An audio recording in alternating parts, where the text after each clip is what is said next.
President Trump is trying to silence me, threatening to kill me. Ooh, don't do it. Please don't do it. And he sent his Secretary of Defense after me. He's putting out on the internet turtles with rocket-propelled grenades. Have you seen this? This is the Secretary of Defense. This is not a serious person. Shut up, faggot. I like turtles. Bingo. In this world, there's two kinds of people, my friend. Those with loaded guns and those who dig. Broadcasting from a Montana wilderness fortress at the headwaters of the Missouri, this is Matt Christiansen Live.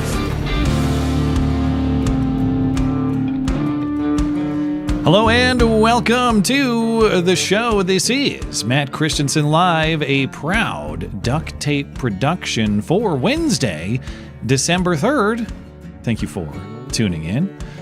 With us tonight for his monthly appearance is our old friend Frank from Quite Frankly. QuiteFrankly.tv is where you find the show. It's live weeknights, 7 Eastern. Welcome back, my friend. Saddle up, partner. It's great to be here. This is actually from the room that I first joined you.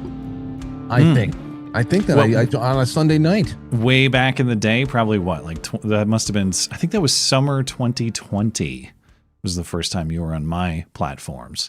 But yes. You were gracious enough to invite me to yours back in the dawn of the COVID era. That's why I'll always appreciate our friendship, Frank. It's like at a time when everyone needed friends because the whole world was going crazy, there was Frank. He just appeared in my messages, and it's been 5 great years plus ever since. Bonds, the strongest bonds are formed sometimes in traumatic times, and I think that's why we have such a good connection with our molten core audience members. You know, so much of what we do was really formed during times when people are in incredible amounts of confusion or distress. Like perhaps we're not confused about what's going on, but it's sometimes just knowing and being alone sucks. So when you find your tribe and you can joke and you can break the tension a little bit, I mean, man, that's a special bond. Well, speaking of yesteryear, Frank, frog memes are over. We've really evolved. That's the last decade. Now we're on to turtle memes. I hope you like turtle memes because I have a fine selection for you tonight after Pete Hegseth. I don't know what's worse in the eyes of the critics, I suppose.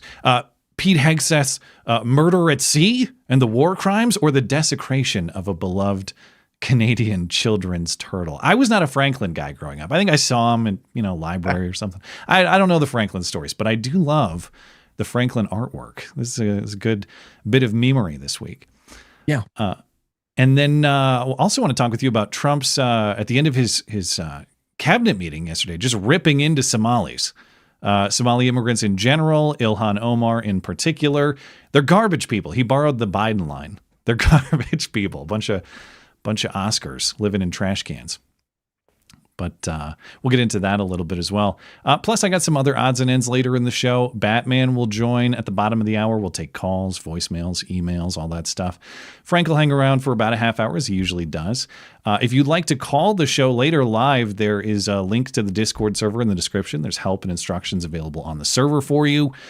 You can also leave a voicemail or a text message for the show. The number is in the description. We're actually, the voicemail inbox is empty as of right now. So if you get a voicemail in the next hour, we'll play those in the latter part of the show. And of course, we'll take super chats. We'll get through your email questions as well and get super chats before we're out of here. Appreciate everybody who supports the show. But let's just get right into it, Frank. I want to talk about the week of Franklin the Turtle. It's funny when I saw this damn turtle. When I wake up in the morning, sometimes if it was if I knew that I had a little bit too much sodium the night before, and I wake up, my face is just like puffy. I look at myself in the mirror in the bathroom, and I go, "You look like a shelled turtle." You look at this, and when I saw the Franklin meme, I said, "Oh, there I am with the with a rocket launcher." I still have a leftover childhood turtle appreciation because I was a Ninja Turtles kid. You know, I loved like Donatello was the perfect philosopher combat guy. That's what you want to be. You want to be the warrior poet like Donatello. I don't know if, I mean, by the depiction from Pete Hegseth, Franklin, the Canadian children's book turtle, looks like he might have similar combat prowess to the Ninja Turtles. Maybe less hand-to-hand, more just RPGs to the boats. But that is the controversy that birthed many memes this week. And, of course, this is the original meme from Pete Hegseth posted on Sunday. You got Franklin the Turtle shooting the narco boats. I want to get your take on the narco boats in general in just a minute. But I haven't seen these memes. I'm really excited about this, by the way. Oh, I have a tour for you. Okay, good. Good selection of them. But yes, Franklin targets narco terrorists, a reference to the ongoing droning or missiling or the blowing up of the drug boats in the Caribbean. And this is for your Christmas wish list. Now, I never liked getting books as a kid for Christmas, but if I got Franklin targets narco terrorists, maybe that would have made me appreciate them a little bit more. But you know what spawned the memes, Frank, is the fact that the publisher couldn't help themselves. The publisher had to come out and just bait everyone. Please, please more meme. What happens when you condemn the meme? Now, I'm sure in your chat, Frank, there are various memes that develop among your audience, certain jokes people make, certain comment themes. And some I've appreciated more than others in the history of my stream. I'm sure your community has the same, but I've always learned you don't tell people to stop with the memeing because then what do you get? No, you turn it into a shirt. That's what exactly. You do. If you're in our work, if you're in our line of work and something like this happens, you turn it into a t-shirt and embrace it. Correct. You had the opportunity to sell more Franklin books than you have in the last decade, and they couldn't do it. So just the publisher, just by shutting up in their case. Yeah, they should have leaned in. Instead, they're going to issue a statement of condemnation and disavowal. The publisher is called Kids Can Press. Again, this is a Canadian publisher. I don't know if it's Kids Canadian Press or Kids Can Press, whatever. That's what it's called. They wrote in a statement on X, Franklin the Turtle is a beloved Canadian icon. Boo! A beloved Canadian icon who has inspired generations of children and stands for kindness, empathy, and inclusivity. We strongly condemn any denigrating, violent, or unauthorized use of Franklin's name or image, which directly contradicts these values. Stop being such a pussy. It sounds like some fucking commie gobbledygook. I knew we were going to end up. We're having a soundboard battle here. Stop being such a pussy. I knew it was going to get into this one day. I've got some over here.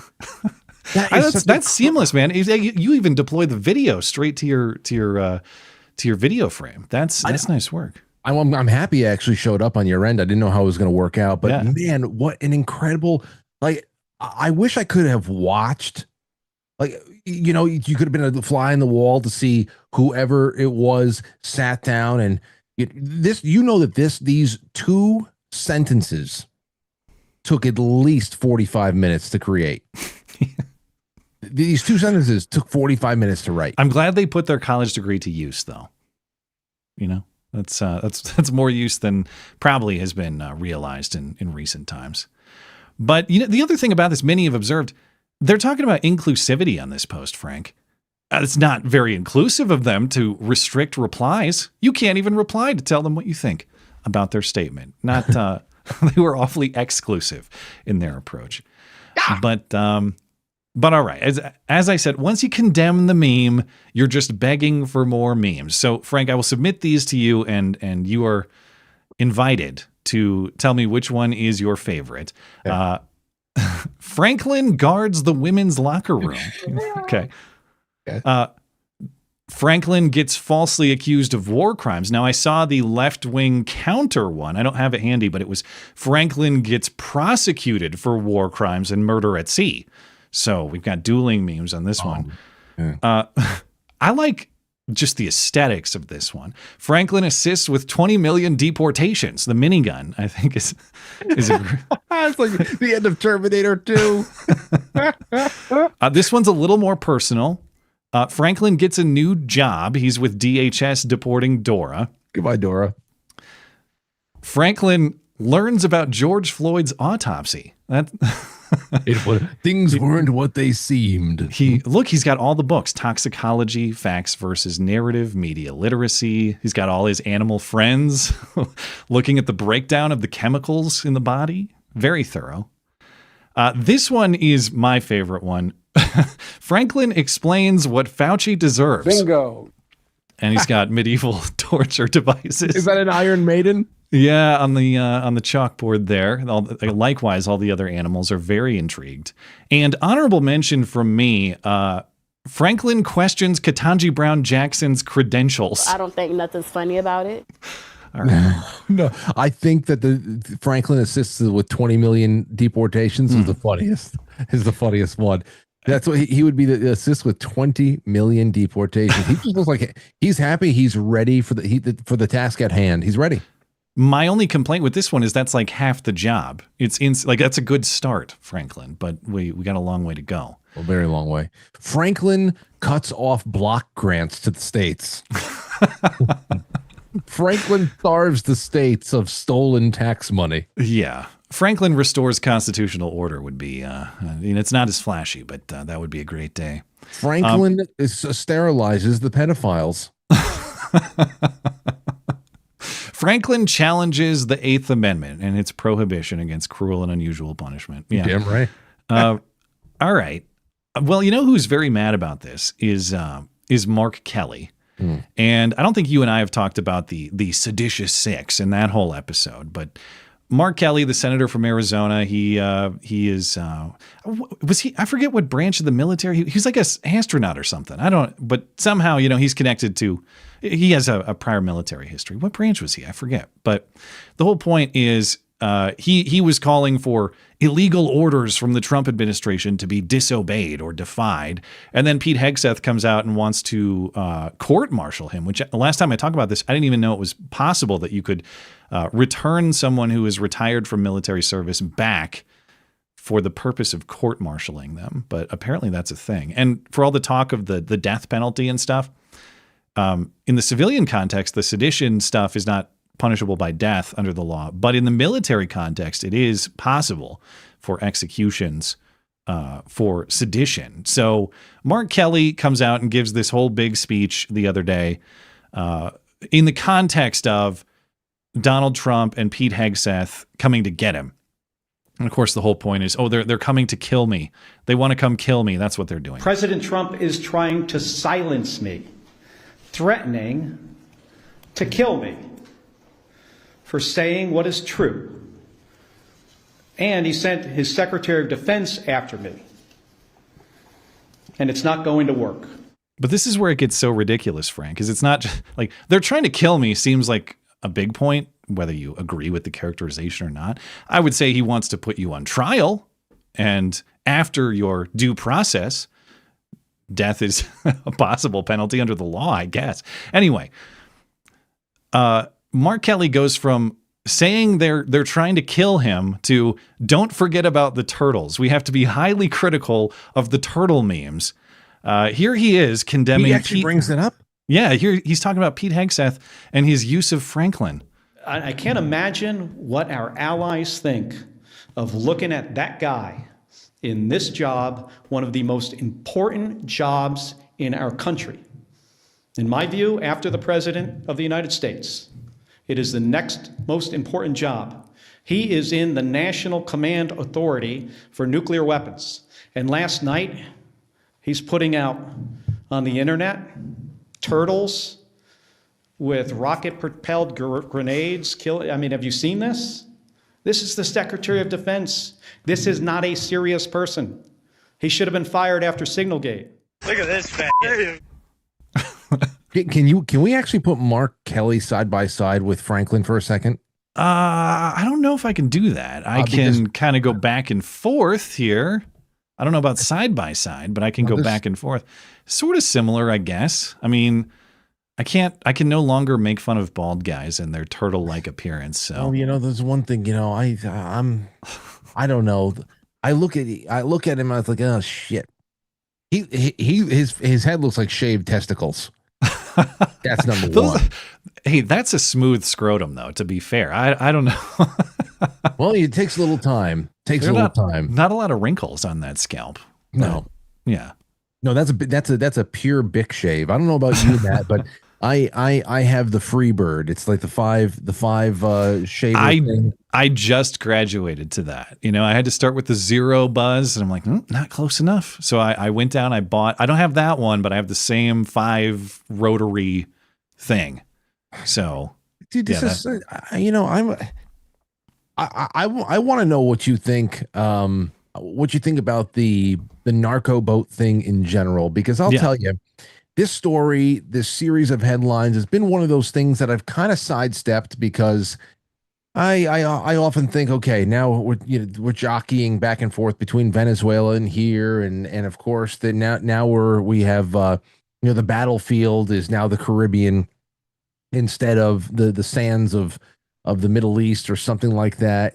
It's all the same to me. There's never a declaration of war, and depending on what administration is doing it for what stated purposes, the other side screams war crimes and constitutionality and separation of powers and checks and balances and all that stuff. So it seems like a big headache to me. I enjoy things like the memes, but I'm probably never going to hear an adequate answer why we're blowing up any boats in waters that are not American.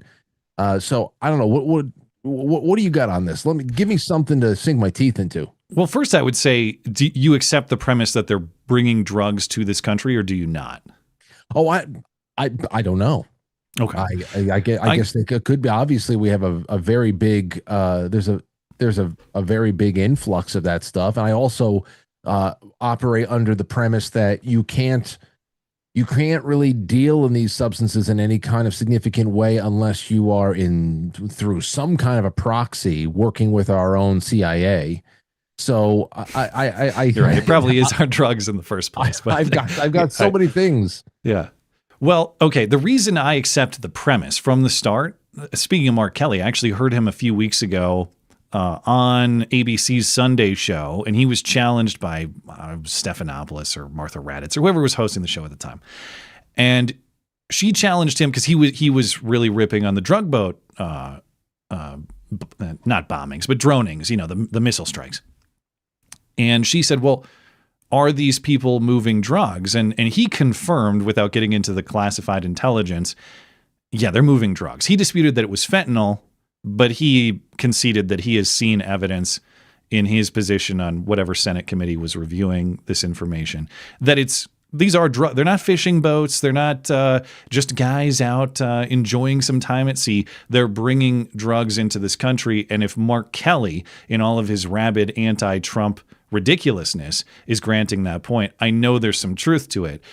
So to me, when I look at what's happening here, I share the concerns about, okay, who properly declares war? How do we maintain constitutional order when all of that seemingly has been thrown out the window? I don't view this as the same thing as just like unnecessary involvement in some other country's war or military action, though, because I grant the premise that these people are bringing large amounts of dangerous drugs into this country. So start with that premise. And politically, I think this is really dumb for Democrats to be fighting, but I can set that point aside and invite you to comment on any of that. Do you agree, disagree?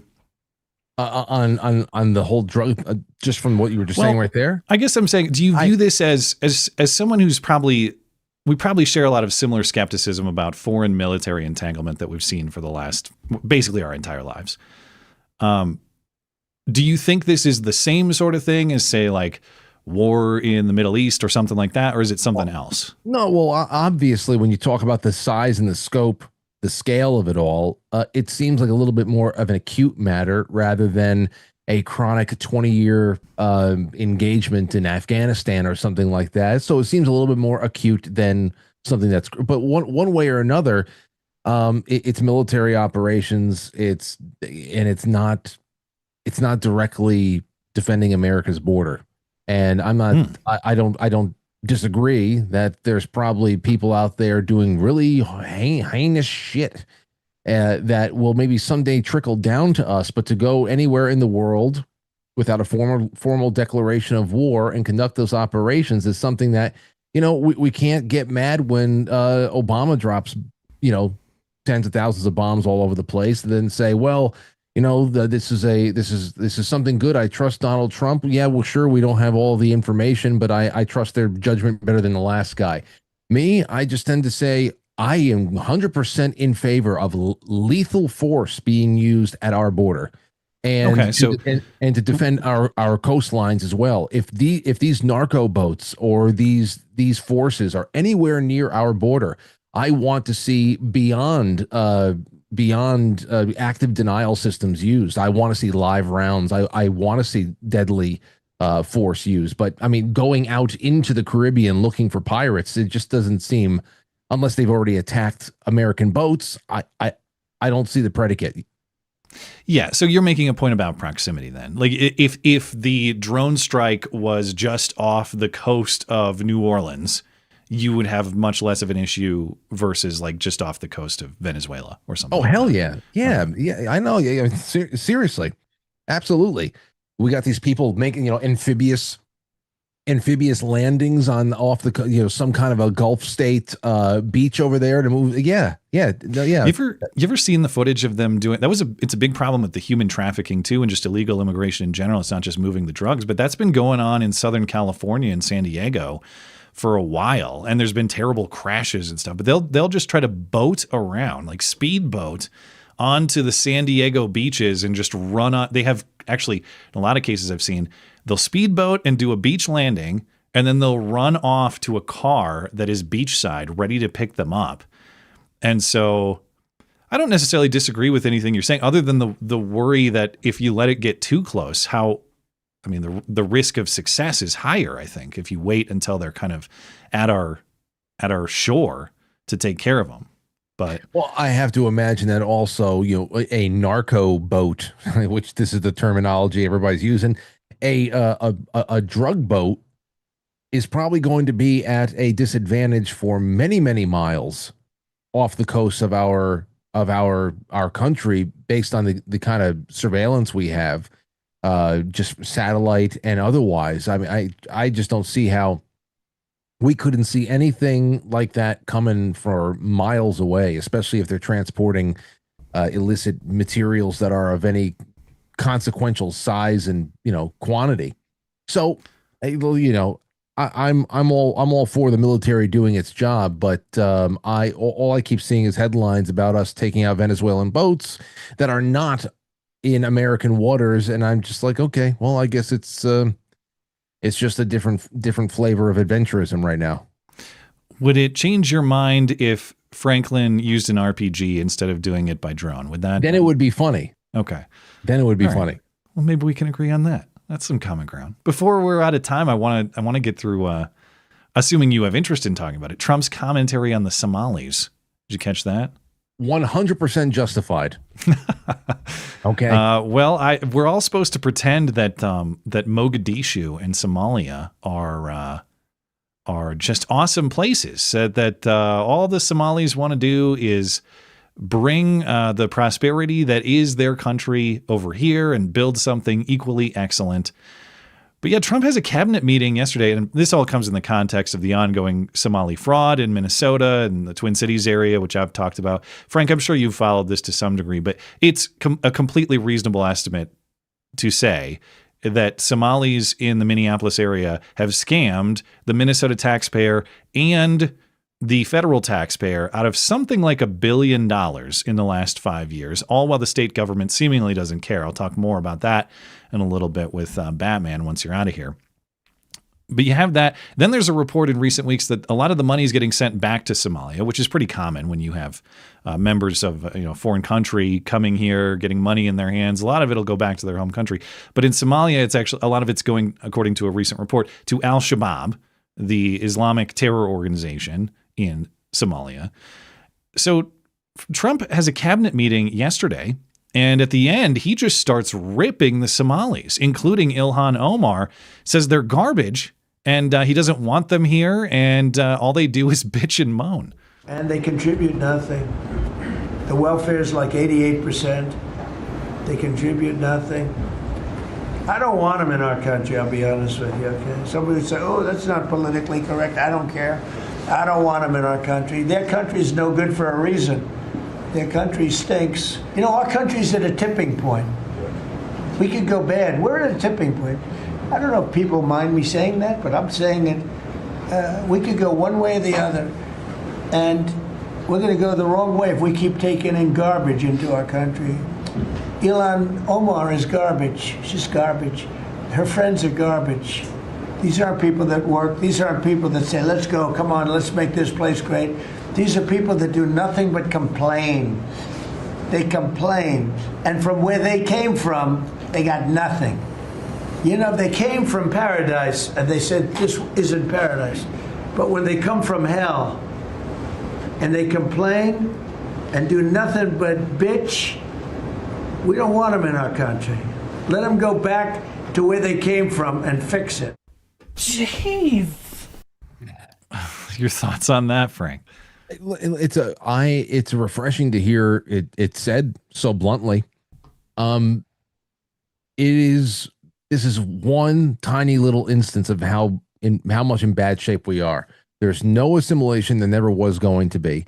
All of these programs really started the refugee program. It's the same thing over and over again. You can say, okay, is this just is this us trying to be, you know, you broke it, you buy it? Because of course we are in the business of installing dictators and installing puppet governments that usually fail because they're not in line with the local culture, and then all of a sudden it becomes a failed state. From there, it just becomes a big humanitarian issue. And then all of a sudden you're creating a refugee program where you take all the people you put in danger into your country where A, they're not compatible, and B, now they got a chip on your shoulder. They hate you for ruining where they came from. And now they're going to just, you know, shit in your backyard. And it's just the way that some people are programmed. All cultures are not equal. They are not equal, separate. And this is just what we have in little pockets all over the place. I mean, it needs, when you see diasporas like Somalian diasporas, regardless of what the hell's going on here, they were brought in through government programs that have absolutely no benefit for the United States at large. None. You know, there's no benefit to the citizen. It's a net drain. On top of that, you know that there's less Americans in the world every year.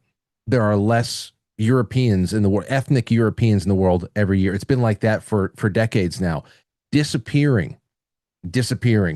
And this is a very serious situation. So you have an assimilation thing that is never going to happen. And you also have a very rapid population replacement scheme that is going on right now, that is celebrated on all the days that the people doing the celebrating are not slapping you over the wrist and calling you a racist for recognizing the trends that are going on and the people celebrating them. Like when we recognize people counting down until the United States is officially not a white majority country, and we say, you know, race doesn't really mean too much to me. And I was raised to have it not mean too much to me, but these people seem to really be keen on people like me being exterminated.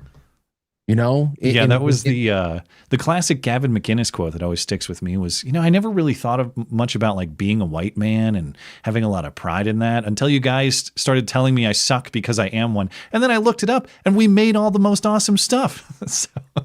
So it's kind of how it plays out is like, yeah, same thing. Like I've never been more race conscious in my life than I have been after these people keep telling us, you know, you suck because you're white. Back in our childhood, that was not really a thing, or at least it was much less common. But, no, I'm with you 100%. Hearing these statements made about this particular issue, yes, and the same thing could be applied across the board all over the place, all over the place.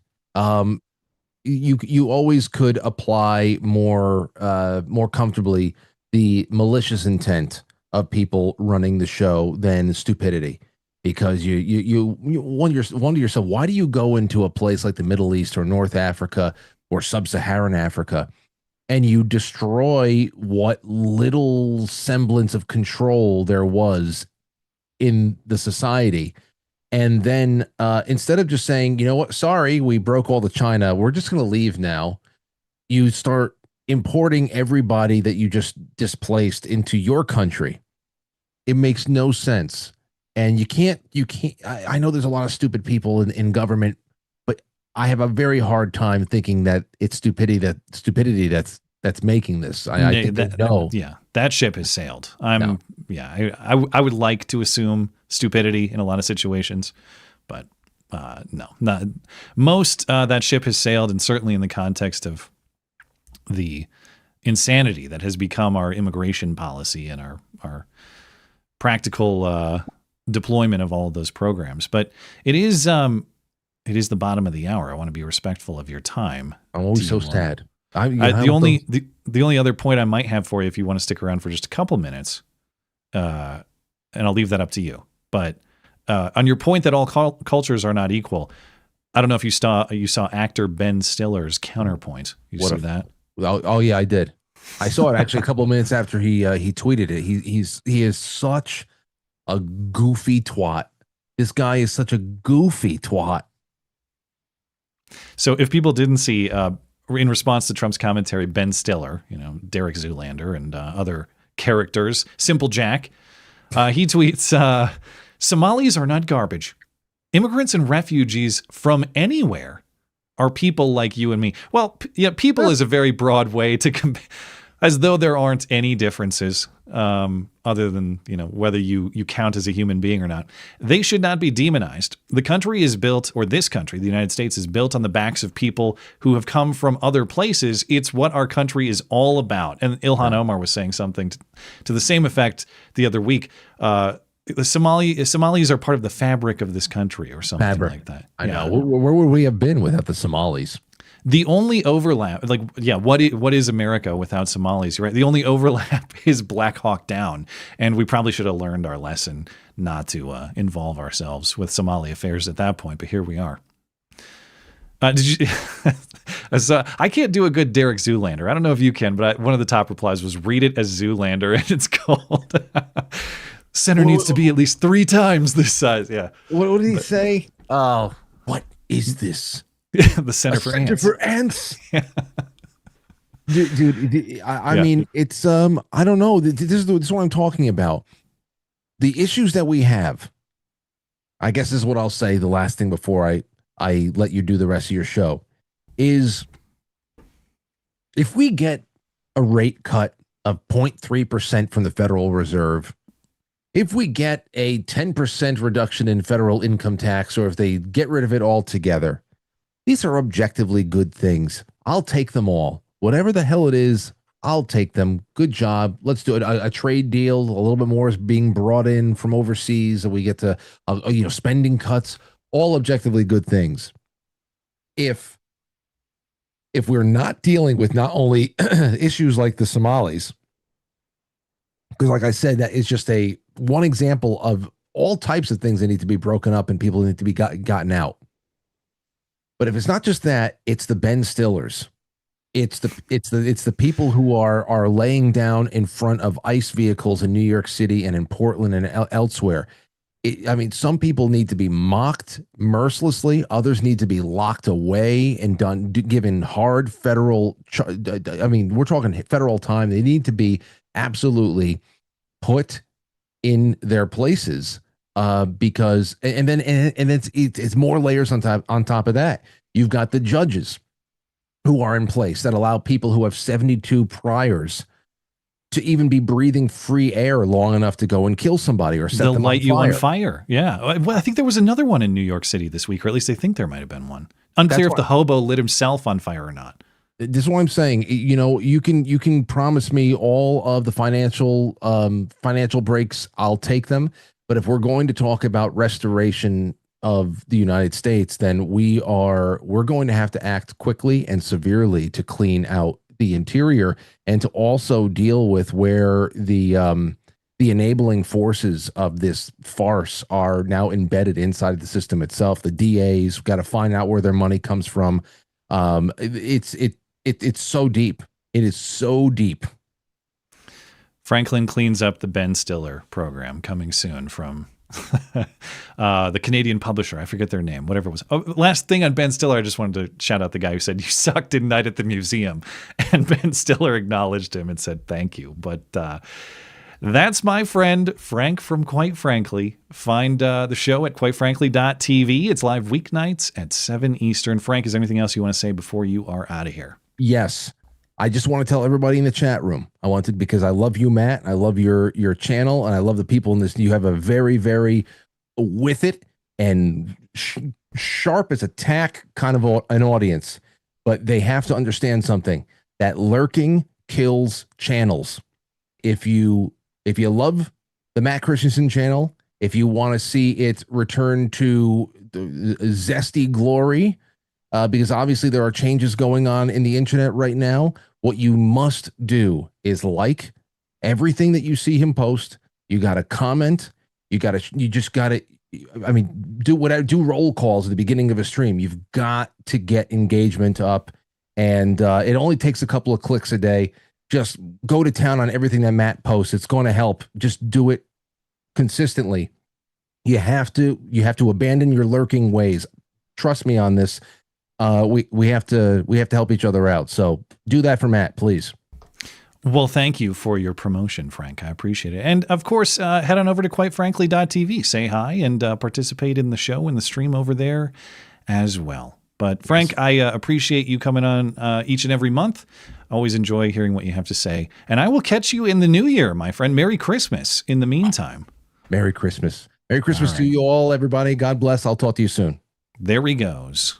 Quitefrankly.tv for all things Quite Frankly. I'm going to go get Batman. We're going to get back into a little bit more stuff on this Trump Somali story. I've got a few updates in some other stories that we've talked about recently.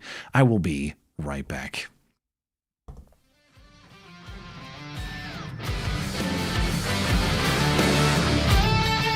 Stand back and stand by.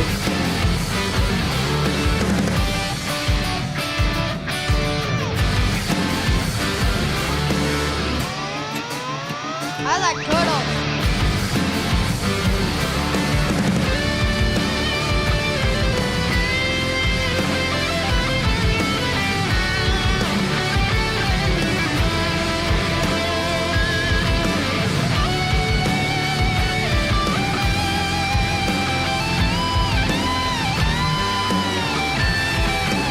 I like turtles.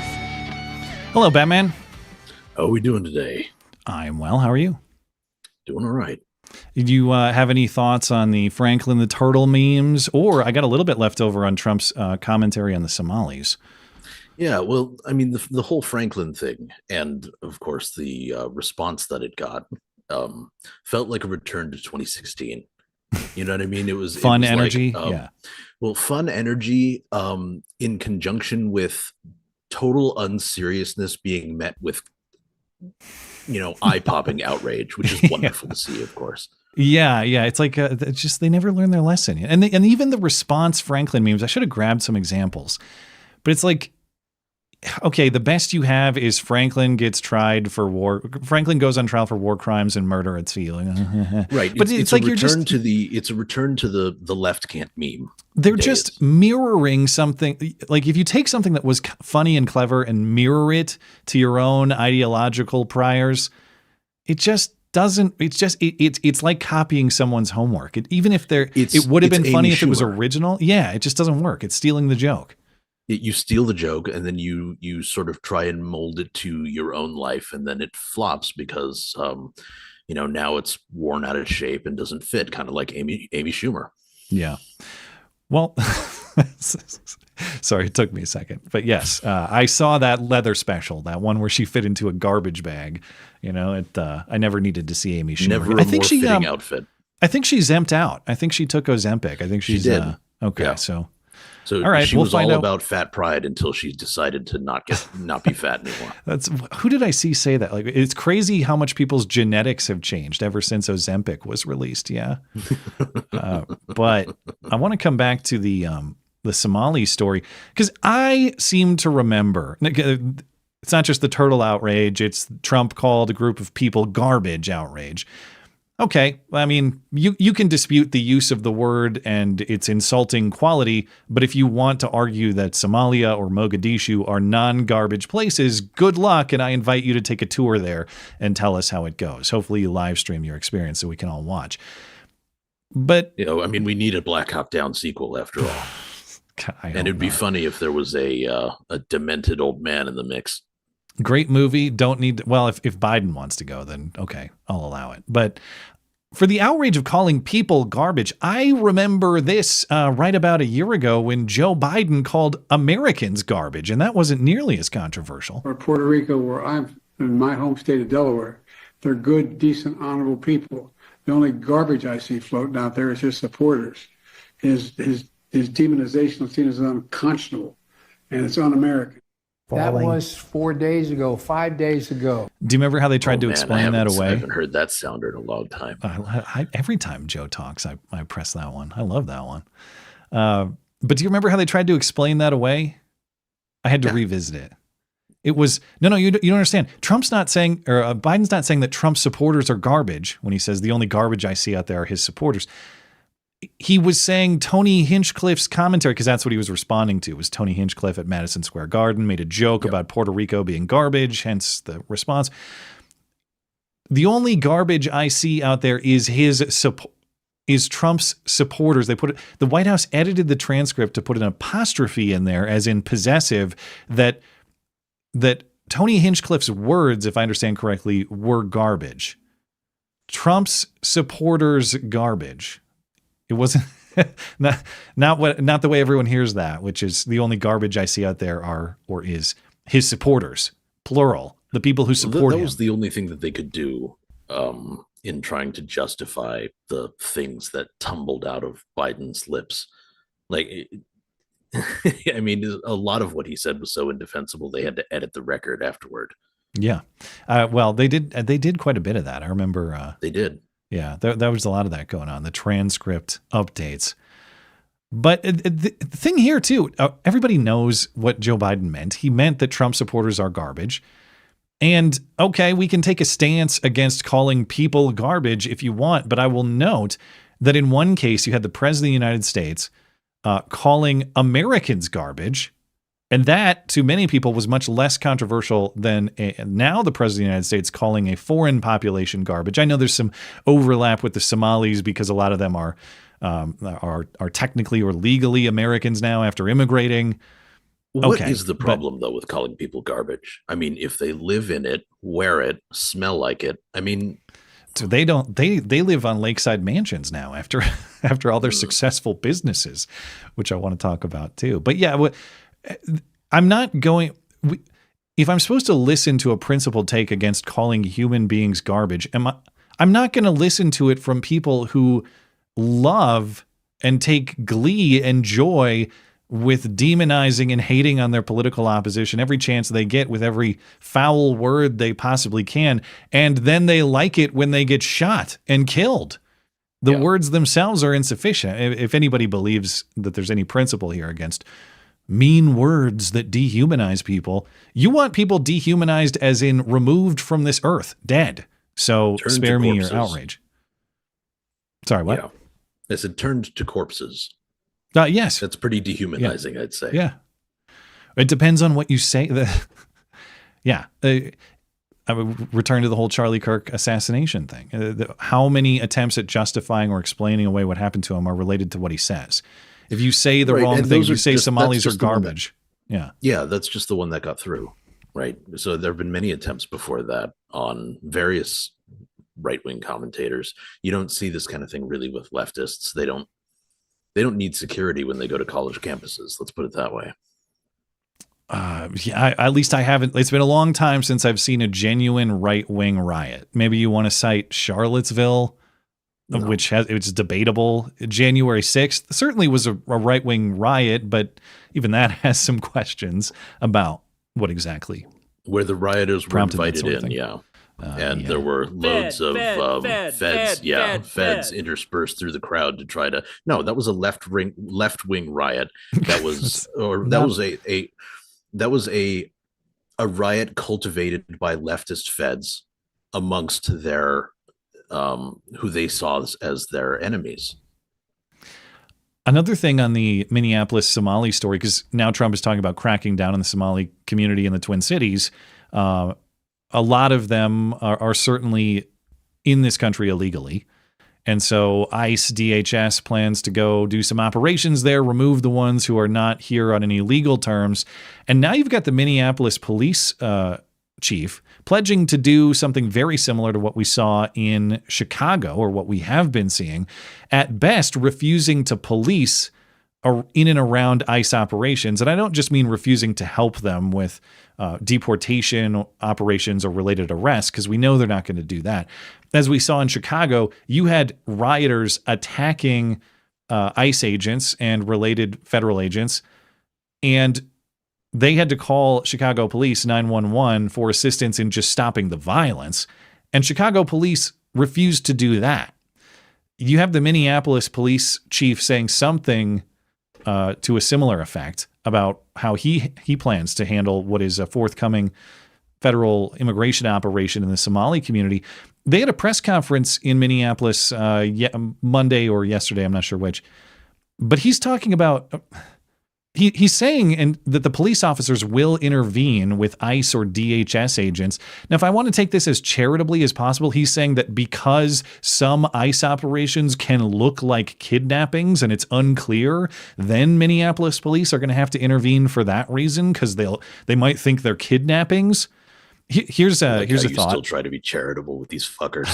I'm just trying to be accurate to the meaning of his quote. But here's a thought. If there's ambiguity in what's going on, maybe you could try talking to them or cooperating insofar as you have the information. But that's the thing. They can't even share the information, because the second this guy, Jacob Fry, the rest of them, if they know where the ICE agents are going to go, they're going to go tip those people off. They're going to give that information out, and it's going to destroy the operation. So anyway, here he is saying, Minneapolis police officers may intervene in ICE operations in the Twin Cities.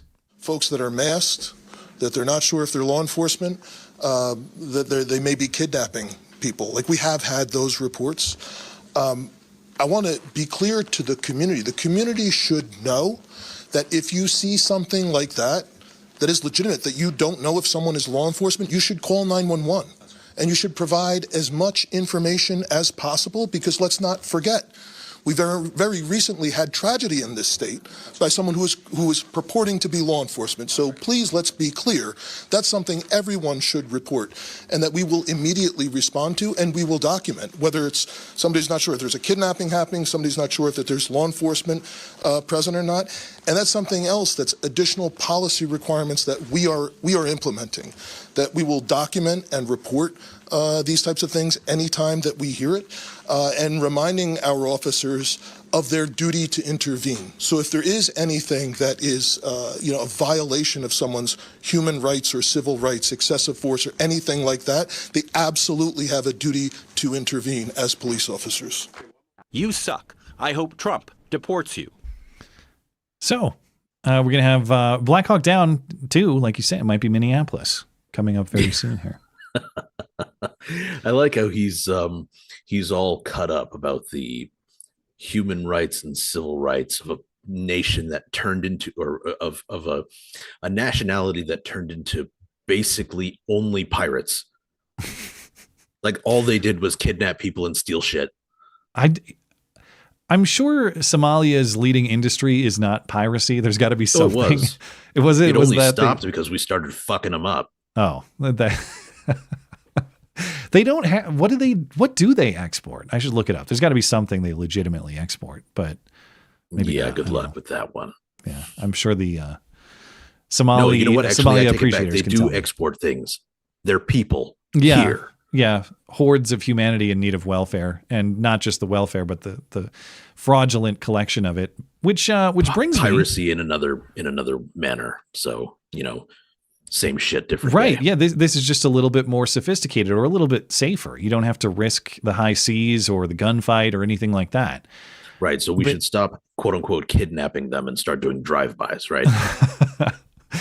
So I wanted to mention this too, because the fraud that has been happening in the Somali community in Minnesota, I've talked about it a whole bunch. I won't go through all the details, but again, it's very plausibly about $1 billion worth in state and federal programs in the last 5 years. And the busting up of that fraud has come largely from the federal government. The state government has been really not participating in investigation and prosecution as meaningfully as the federal government has.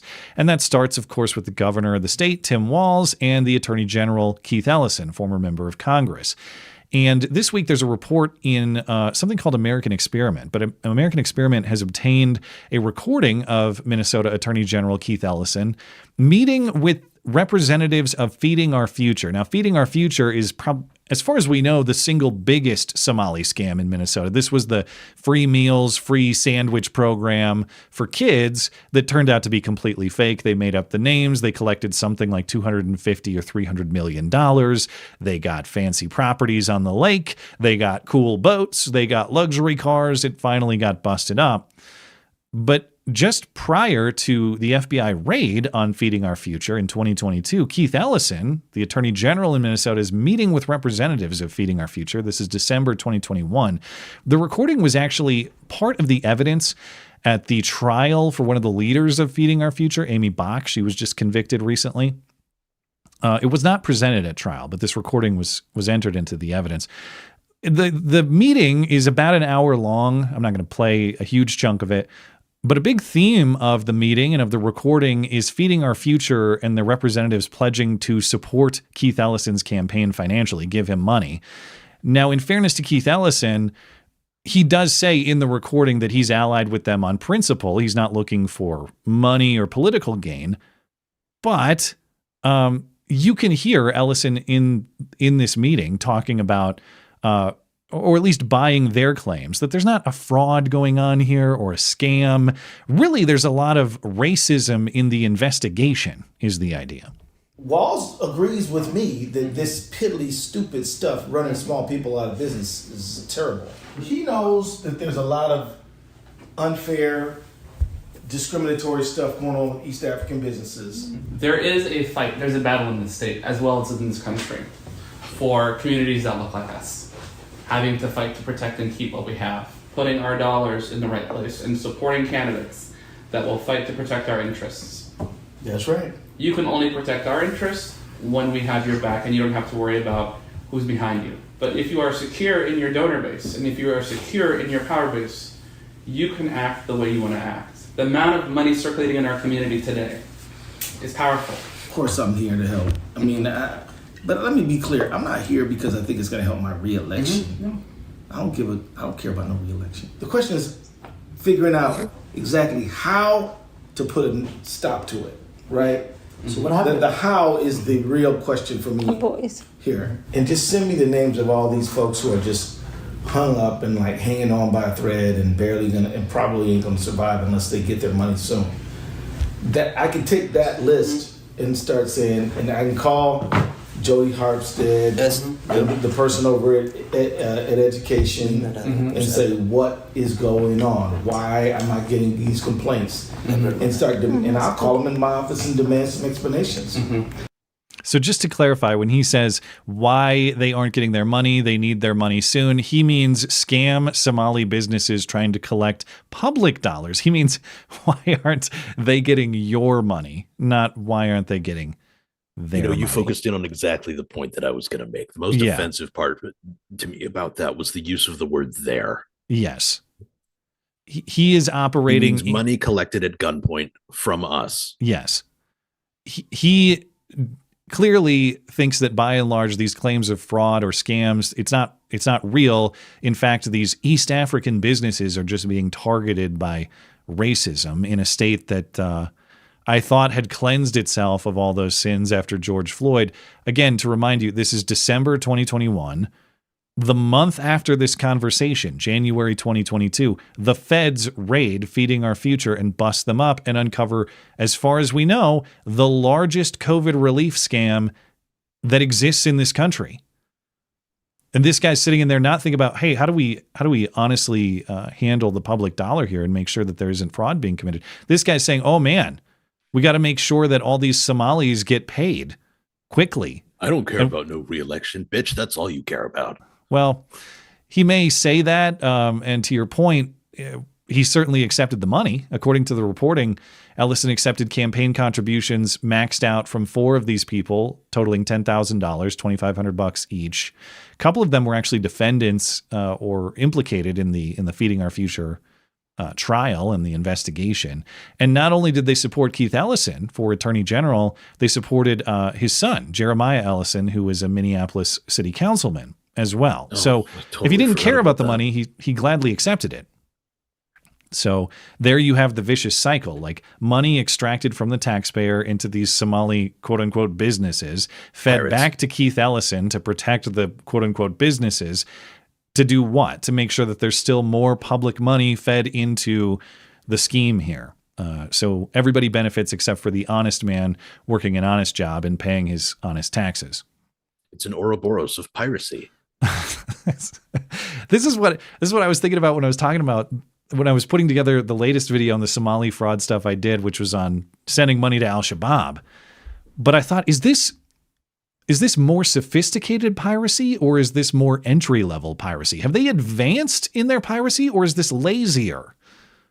What do you think about that? I think it took significantly more effort and definitely much bigger balls to ride up on a little Zodiac boat and try and take a ship that's, 80 billion times the size of your little craft. Bingo. I respect that more. I don't respect about it Captain at all, but I Phillips? respect it more. Yeah. Hey, well, the achievement, like the physical task of doing that is hard for sure. But if you're like me, and that's one of the few movies I've seen, I'm sure you've seen it if you're referencing it, right? Yes, I have. Just like one AR mounted on the deck of that ship, and they're all done. It's just so frustrating to watch. Like one reasonably skilled rifleman would have handled that. They're using hoses and flare guns and all this bullshit. That is precisely the reason that Somali piracy has petered off. I mean, it still happens from time to time. They decided to use guns to fight them? Yeah, well, because basically the shipping companies started hiring mercenaries. You have to. Yeah, you have to. And so immediately these pirates whose IQ doubled as their shoe size managed to make their way up to these boats. Now there are guns on them. They get mowed down. So they stopped doing it at such rates because they know that there's incredible risk involved now. It's actually a very good argument for the Second Amendment. Fuck this, I'm going to Minneapolis, and I'm starting an honest Medicaid provider business is what happened to the pirates, yeah. Yeah, this is honest work in comparison, I suppose. But I have a couple of updates, unless you want to say anything else on the Somali stuff before I move on? No. Okay, well, I just have a couple updates and some stories we talked about on Sunday, and then we'll get right to calls. But we talked about the Afghan National Guard shooter guy in D.C., and as of Sunday, it was alleged that he shouted Allahu Akbar when he started shooting. But as far as I saw over the weekend, that was not yet confirmed. Apparently, that's now confirmed because we have the affidavit. So this is according to investigators, and the affidavit says, quote, complainant Reynolds. Now, I don't know who Reynolds is, maybe another National Guardsman or someone who otherwise witnessed this shooting. But complainant Reynolds reported that he heard gunshots and saw complainants Beckstrom and Wolf fall to the ground. Those are the two who were shot. Yeah. While simultaneously seeing the defendant, the shooter, shooting a gun and screaming Allahu Akbar. So we have a witness here, a witness talking to police under some sort of penalty for lying. Yeah. So I would take this as pretty credible that the Allahu Akbar was indeed a part of that event. And of course, that informs a lot of what the probable motive here was, and not that people are shocked to learn that, but we just didn't have necessarily confirmation of it yet. Now appears there's confirmation. What? Afghanis shooting people? We've never seen that before. Yeah. Well, I don't know. Maybe if we could just put the Afghans and the Somalis against each other, we would solve this problem. Or just put a bunch of goats in the middle. Fight to the death for the goat. Yeah. Yeah, all you right. can eat it or fuck it. Your choice. Why not both, they might say. Well, anyway. Yeah. Didn't want to think about that exactly, but all right. Hopefully not at the same time. Also on Sunday, we talked about what sure looked like another Indian semi-truck crash in Oregon to a fatal effect. This one jackknifed the guy. The driver didn't put out any kind of warning equipment on the road, and so two people coming down this highway at night just slammed into the trailer. Guess, his and name died. was like Rajinder or something. Yeah, you nailed it. Rajinder Kumar. Was that actually off the cuff? You didn't know? It oh was. My God. Yes. That's amazing. Bingo. This is the only guy I've seen who's not named Singh. So how man? Oh my God, I can't believe that just happened. Yeah, Rajinder Kumar. But yeah, he was, as we talked about on Sunday, arrested on charges of negligent homicide, reckless endangerment. It is now confirmed, according to DHS, who has put a what do they call him? Retainer, detainer, whatever. We want that guy when you let him out of jail is the idea. Right. But according to DHS, in a statement, yeah, he is an illegal immigrant from India. He entered the country in 2022 in Arizona, was released into the country under Biden.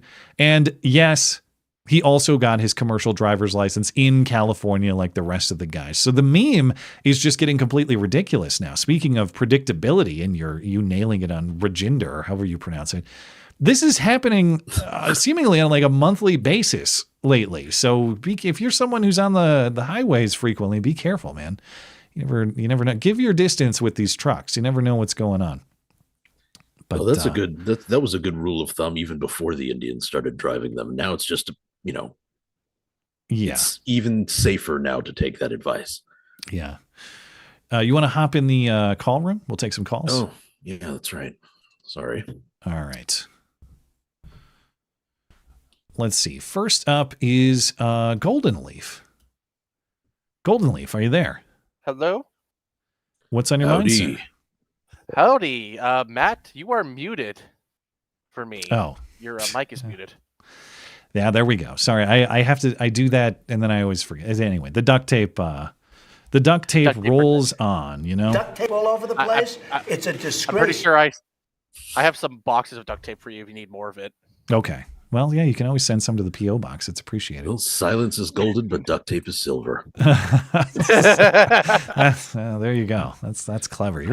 You're on a roll tonight, Batman. A duct tape roll, some might say. But Tish. All right. Sorry, we're taking up all your time. What do you got for us? Well, I just want to talk about Mr. Chairman Mark Kelly, the commie simp. Himself. Yeah. I can tell you listen to Razor Fist. Yes, I do. Razor Fist, a fellow Arizonan, not a fan, I would assume. Oh, yeah, and he calls him Chairman Mark Kelly. Okay. Also was very anti-McCain because he told me, listen, you never had a senator missing for a certain amount of time. I would definitely recommend giving him a listen for Razor Fist for you, Matt. I think you... he's been on the show, actually. Back in the day, I haven't listened to like everything he's ever made, but hey, Razor Fist, I know there are some Lincoln simps out there, and I don't mean to discredit you, but I find Razor Fist to be pretty persuasive on Lincoln. Lincoln has, or Razor Fist has made me much more Lincoln critical than I maybe formerly was. A much bigger fan of John Wilkes Booth.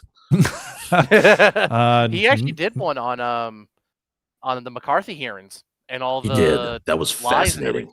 It was good. He did really well with that. Yeah. And now I believe, I think he was killed.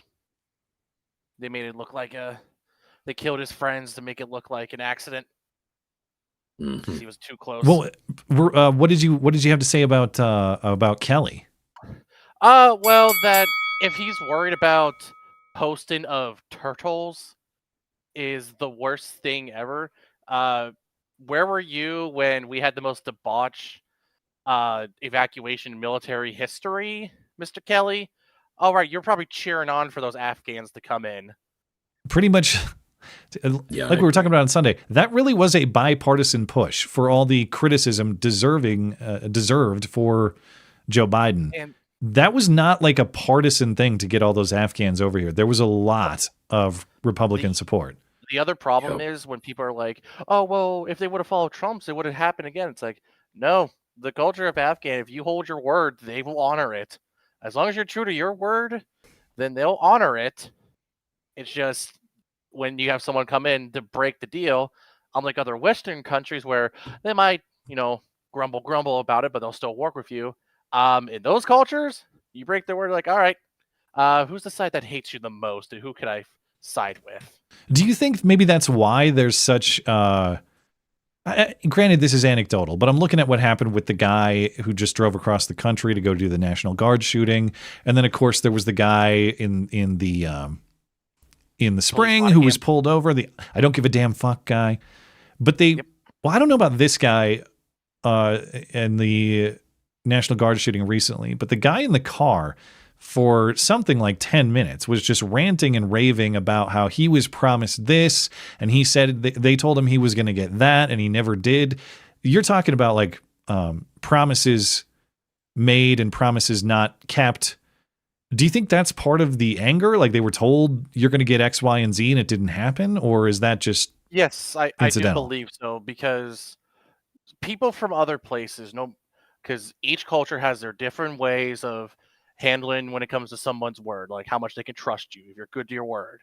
And then with that culture too, if they were promised, hey, we're going to get you out of here, you're going to live a comfortable life, you don't have to worry about the Taliban, you'll live comfortably, you'll work every now and then, but you'll live a comfortable life, and that doesn't happen, to them, that is you breaking their promise to you, and now they see you as almost the enemy because they can't trust a word you say. Well, that's exactly what that guy said. I should have joined the Taliban. I should have fought for the Taliban, is what the guy in the traffic stop said.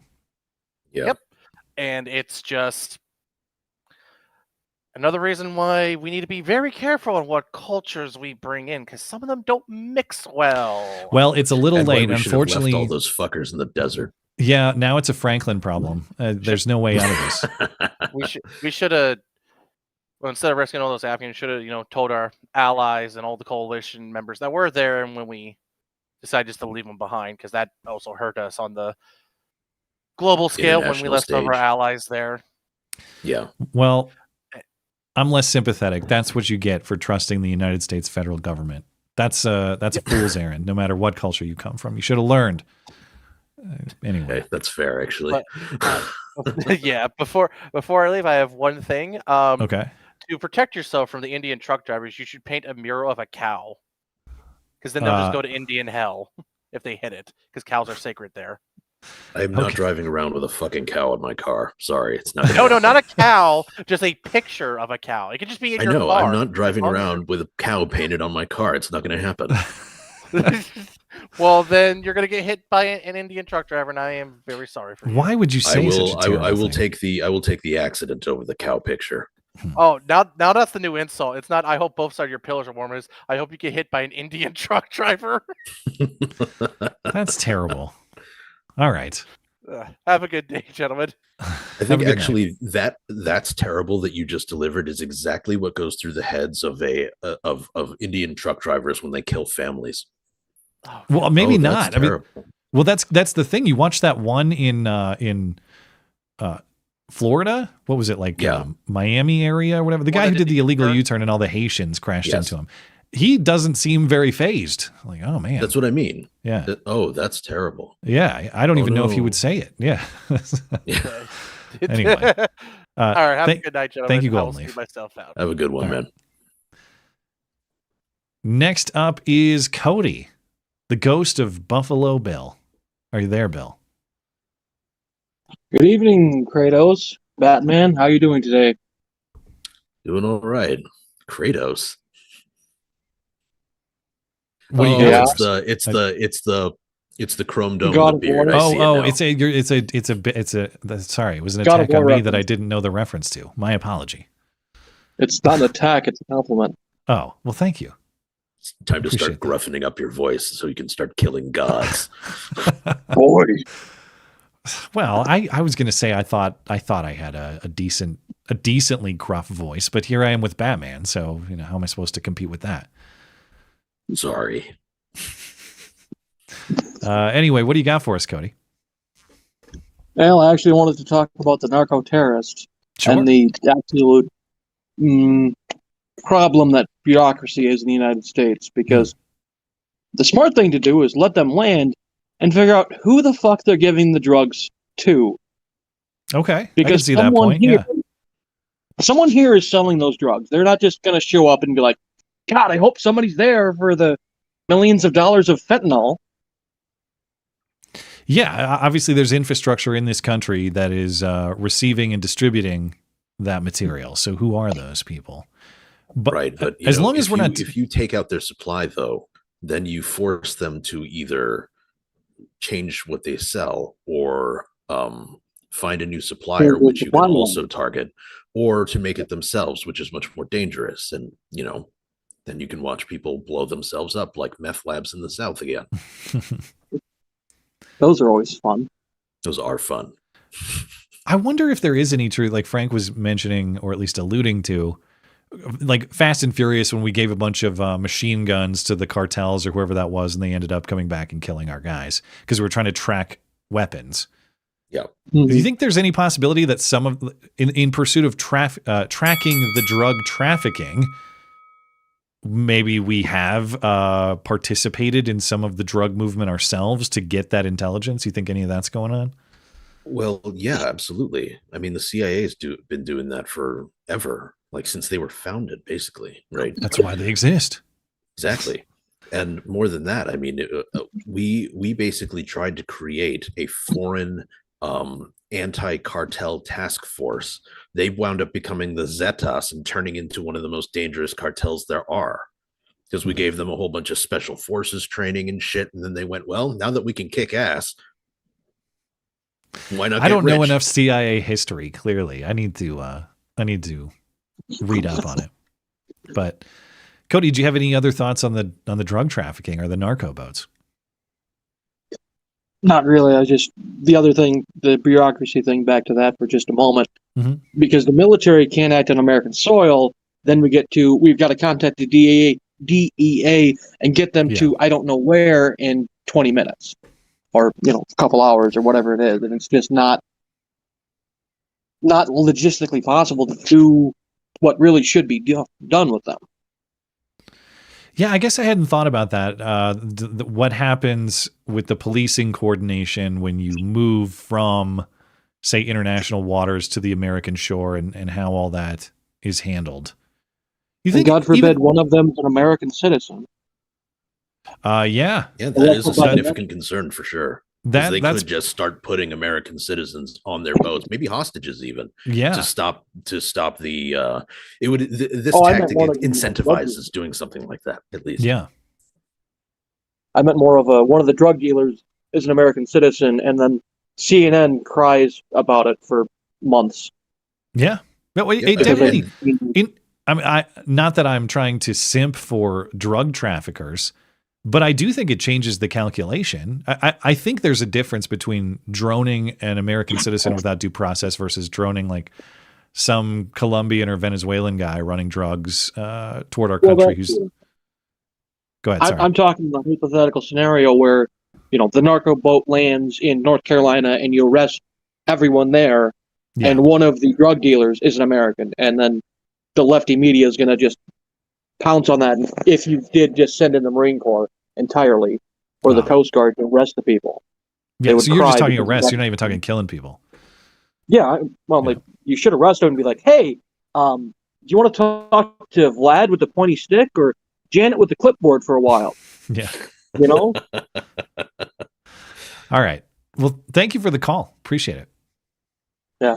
Someone in the chat brings up something interesting here. And that is basically they're in very small boats to actually make it from Venezuela to to America. So I wonder what the logistics behind that are. I haven't really looked into that.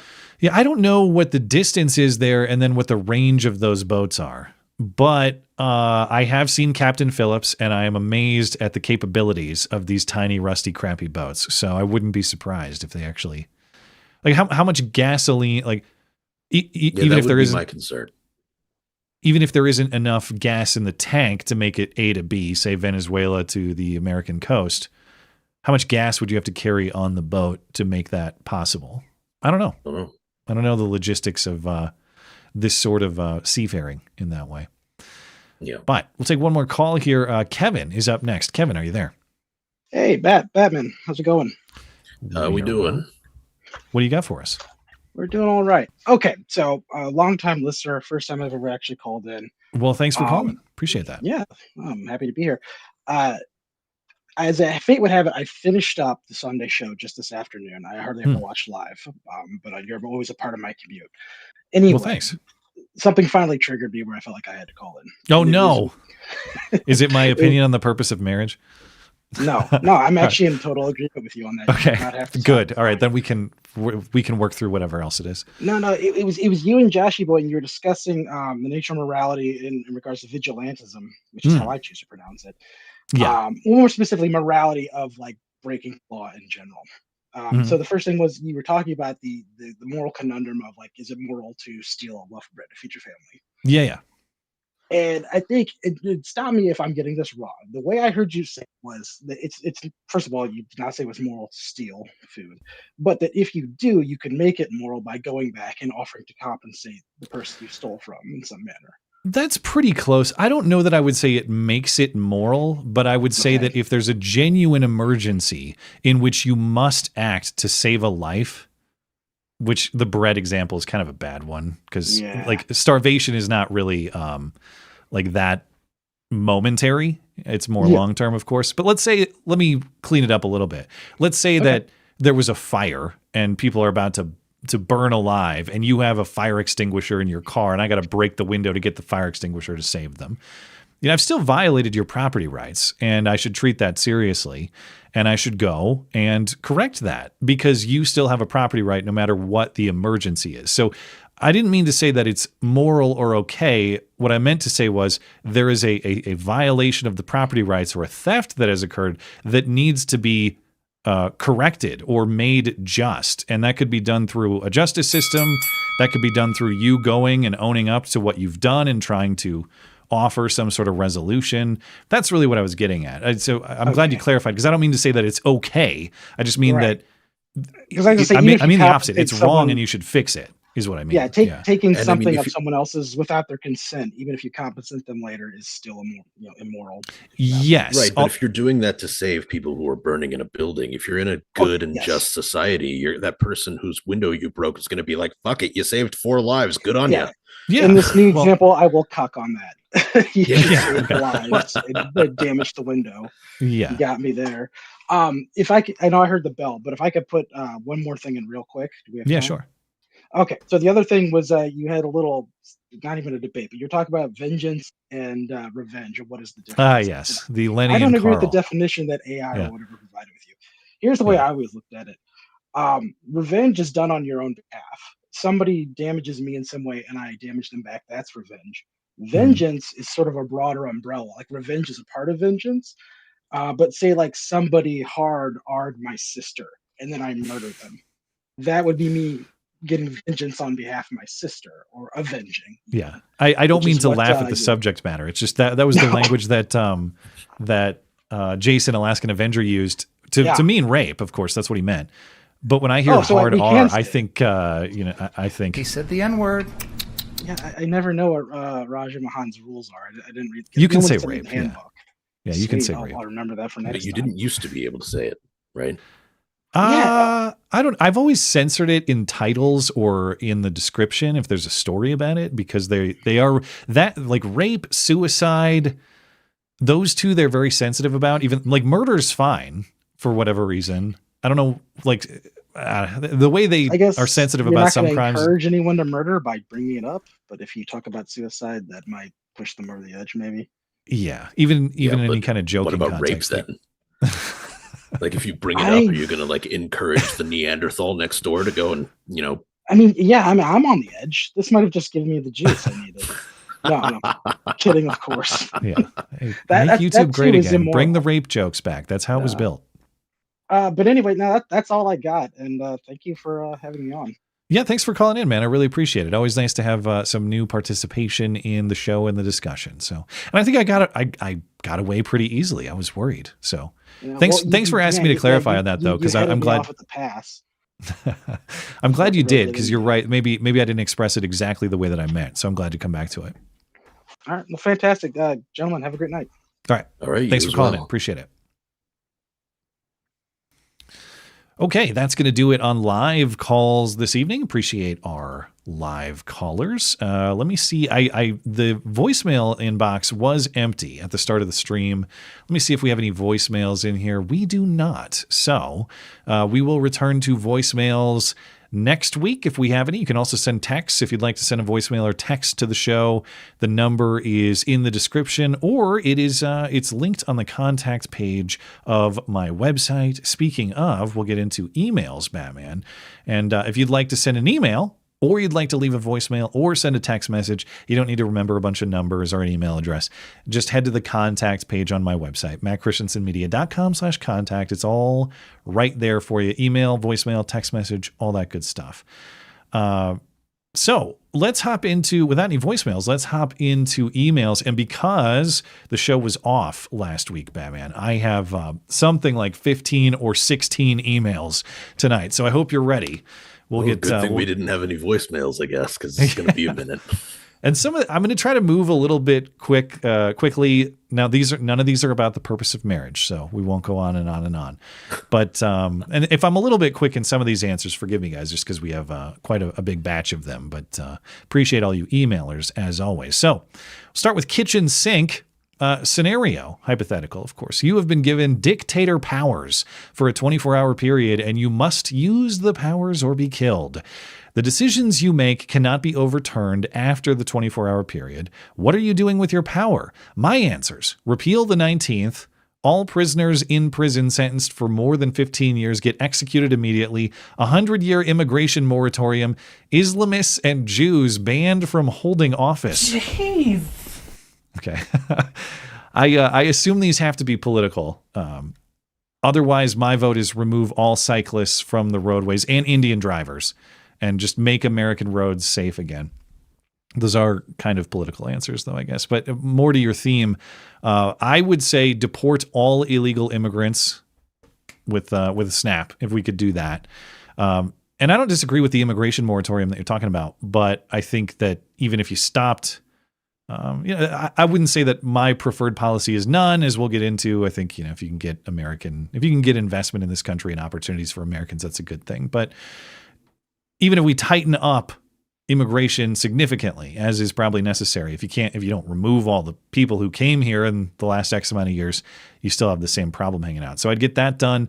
And I do agree with probably like the theme of the 19th idea, that is to say that a lot of our political problems currently are related to the predominant voting habits of women. But I think even that is a little bit of a symptom of the broader problem of broken gender roles in this country and the decline of the traditional family. When you look at the way women vote, they go from one of the biggest Democrat voting blocks when they're single and crazy. And then they get married, and women tend to vote single and just taking miles of dick. Yes, that's another way to put it. And then they get married, or hopefully they get married, and they have families, and they flip probably more than any other demographic, and they vote conservatively, or at least much more conservatively than they formerly did. Now, we could probably solve that by just changing the qualifications for voting, whether you want to do it on gender lines, or maybe you do some sort of property ownership requirement, or whatever it might be. But I think that the problem that is women's voting habits, and it is a problem, is related to the more fundamental problem of broken gender relations, and broken family structure. So if I could snap my fingers and get to the root of that problem, I would want most or all Americans living in traditional family structure again, traditional marriages with kids and all the things that make men and women happy, and give them something to protect. Because once you have something to protect, you're much less interested in trying to take stuff from other people, which seems to be the way our voting works these days. But those would be mine. I know I took two, so I guess I'll default to the immigration one, but just wanted to offer some thoughts on some of your other ideas there. But Batman, do you agree, disagree? You have any other powers you think are worth considering? Yeah, I would add repeal all gun laws. Okay. Right. At the state level, because at the federal level, of course, there's already the Second Amendment. That's the only justification I think you need. And authorize lethal force at the border. So if you see somebody coming in, you don't try and stop them. You don't try and detain them. You just pick them off. That'll stop a lot of people from trying to come over. Would you want just like military deployment there is what you're talking about? Or just everybody with their free gun from the government? No, I don't know. I think if you authorize civilians to do that kind of stuff, then that's going to be used as justification to start like killing your neighbor and taking their land. But no, military deployment. Just have a whole bunch of sophisticated equipment out there. You don't really need a wall when you start dropping everybody who comes across. You covered a lot of them. Between the two of you, you covered a lot of the other ones that I would do as well. Yeah, I think that's all I have to add. Well, thank you, Kitchen Sink. Chris to the J, a bit of context for the Hyundai plant. So, I'll talk a little bit more about the context in my response here, but the emailer says, it was originally authorized under Biden's Build Back Better plan as a way to improve employment. The plant itself hasn't opened yet, but is still under construction as far as I'm aware, and the Koreans were deported due to incorrect filing of visas, as far as has been reported. Trump may not even be fully aware as to the full name of the plant. The one thing, if there was, or it would be one thing if there was 100 Koreans overseeing layout and construction or training, as one caller mentioned last week. But the fact that it was over 500 is the part many had a problem with. So thanks for the info. And yeah, so this was, I don't know about the particulars of that plant. That's not something that I've dug into, but this, of course, is with reference to the conversation that Trump had with Laura Ingraham on Fox, saying that we need H-1B immigrants to do work that not just Americans won't do, that Americans lack the talent to do, was the way that Trump had phrased it. So as we've, the conversation had more to do with the philosophy of when or how we should allow foreign businesses to enter this country than the particulars of that plant or that facility. But to me, and I'll just reiterate my thinking on how this ought to work if I was designing it, if there's a foreign business building something in America, you've got great cars, Hyundai does, and they want to build them in the United States, but your intent is to have Americans work the plant, even if that requires a little bit of training for knowledge or skills that maybe the American workforce doesn't currently have. That doesn't bother me if we're providing opportunity for Americans. If, however, we're building a plant here for a foreign company that intends to bring a bunch of foreign workers to work there permanently or on a very long-term basis, that I wouldn't be in favor of, because again, the whole point is providing opportunity for Americans. If it's not opportunity for Americans, I don't know on what basis we're supposed to allow this operation to continue. So I don't know where Hyundai fits in that, but if their intent was training Americans, great. I don't know what direction they were planning to go. You have any thoughts on that, Batman? On the one hand, I think on principle, I'm with you. But the other part of my brain is saying, well, geez, at least they're Koreans and not Haitians.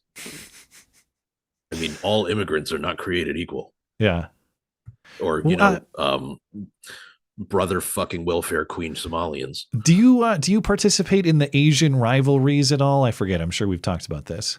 Sort of. Okay. Probably less than any, full-blooded Asian would. But right. If people aren't aware, you are partially Taiwanese, right? Okay. Right. So naturally, I have a natural ingrained hatred for communist China. But where does Is there a separation? Now, I know like politically there would be, but I mean in the Asian rivalry, do Asians make a distinction between South and North Koreans? Yes. Okay. Because they're different species at this point. Really? It's gotten that bad. The South Koreans are actually significantly taller now than the average North Korean. You know, well, they've had plenty more to eat. Decades of malnourishment and other other things like that. No, they're legit. They speak their language. They can communicate, but there's been so much divergence in their language now that it's actually becoming more difficult for them to communicate. They speak basically two different dialects of Korean at this point.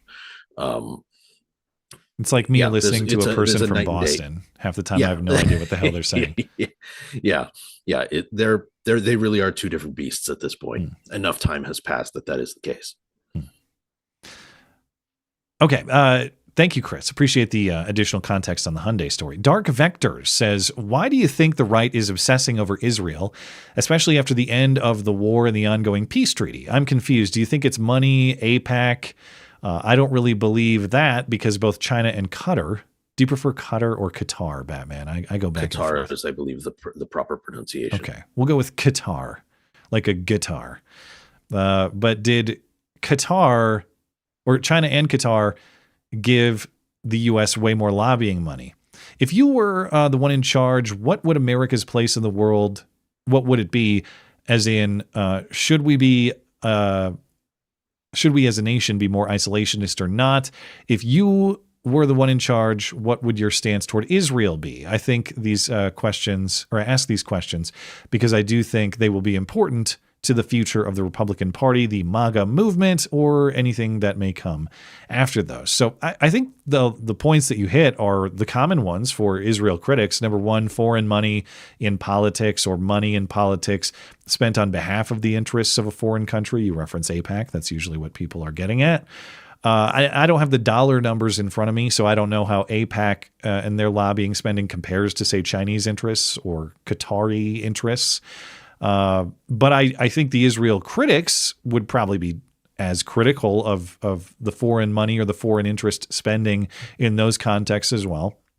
Number two, the amount of foreign aid that is given to Israel on an annual basis, historically more than any other country. Ukraine, as I understand, has passed them in recent years just on that annual basis. But if you go back to the establishment of Israel post-World War II, that is the largest share of any country in terms of U.S. foreign aid over time. So there's criticism on that front. And then there's just the effects of protecting and serving the interests of that country. Of course, we've had however many years or decades of involvement in the Middle East. It's been a money pit. It's been military involvement. It, of course, has cost a lot of lives. That's part of the critical look. Now, you asked me about my own foreign policy. I shy away from titles. I never like to use them because it involves a whole bunch of assumptions. But if I had to pick a title, I would consider myself something of an isolationist, but that doesn't mean pacifist. I mean that I don't want to intervene or meddle in other countries' affairs, but if we are attacked or our people are attacked overseas, we should respond with overwhelming force. What I don't want is endless foreign aid financially. That always ends up corrupt and not serving our interest and making somebody else on the other side of the world rich.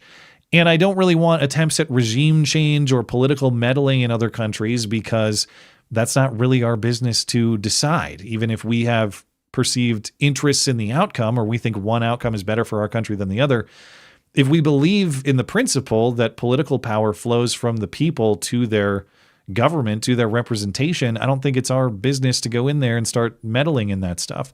How would I view Israel? The same as I view every other country through those lenses. Do I want to hand them a whole bunch of money? No, they seem to be doing fine on their own. They're big boys at this point. They can handle it. Do I want to intervene in the world militarily on Israel's behalf? No, I don't. And that's the same rule for any country, Israel included. So that would be my stance on all those questions. Do you have any thoughts on that, Batman?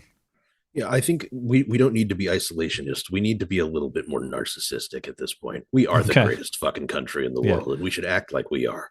You know, we don't need to be propping up Israel. I mean, I think they would do just fine without our money, right? And without our money, and without the stipulations that we tack onto the pallets of cash that we send their way, they can take the gloves off like they want to and fuck up everyone in the area, and nobody's going to care. Yeah, I suppose that's true. And I think the calculation would be different, though. Obviously, I grant that their military and intelligence capabilities are far beyond anybody else in the region, at least as far as I understand. But I think that the calculation for them might change if they knew that they weren't as thoroughly backed by, say, the United States or other Western powers, because you can have a whole bunch of military might and a whole bunch of intelligence capability. If you're still a tiny country in the middle of hostility, I would think you might tread carefully if you know that Big Brother isn't hanging out to help you out. Yeah. Or I guess what I'm asking is, do you think they'd be more unleashed or less?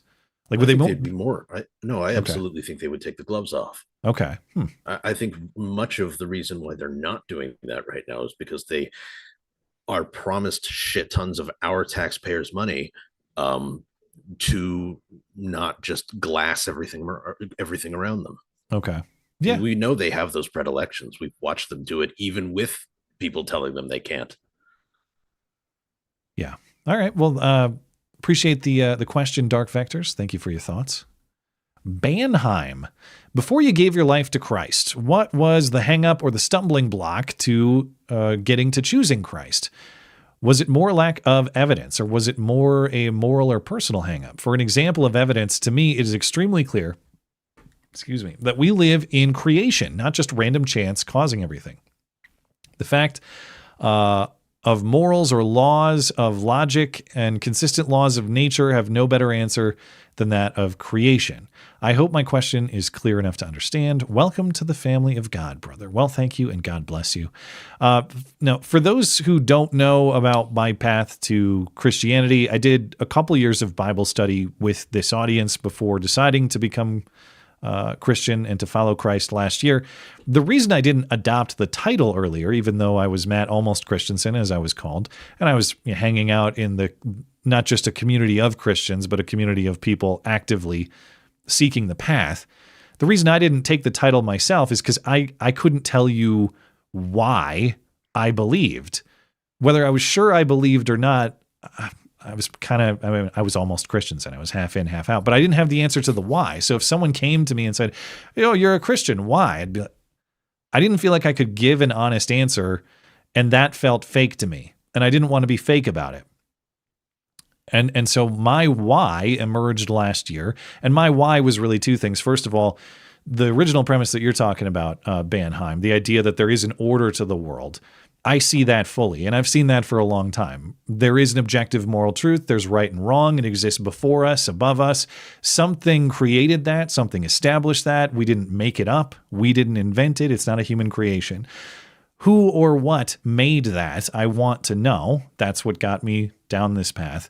But what pushed me over in taking on the title, as many of you've heard me talk about, is the Tenet debacle last year, when all the Tenet stuff fell apart, and I saw the fork in the road in my email inbox between very nice people wishing me well and often making appeals to God and Jesus. And then the other half of my inbox is demon people who've never met me, know nothing about me, but they saw my name in a news story and they want me to have the most horrible things imaginable happen to me or my family. And that was a very clear choice to me. It was you have to pick a side moment in my life.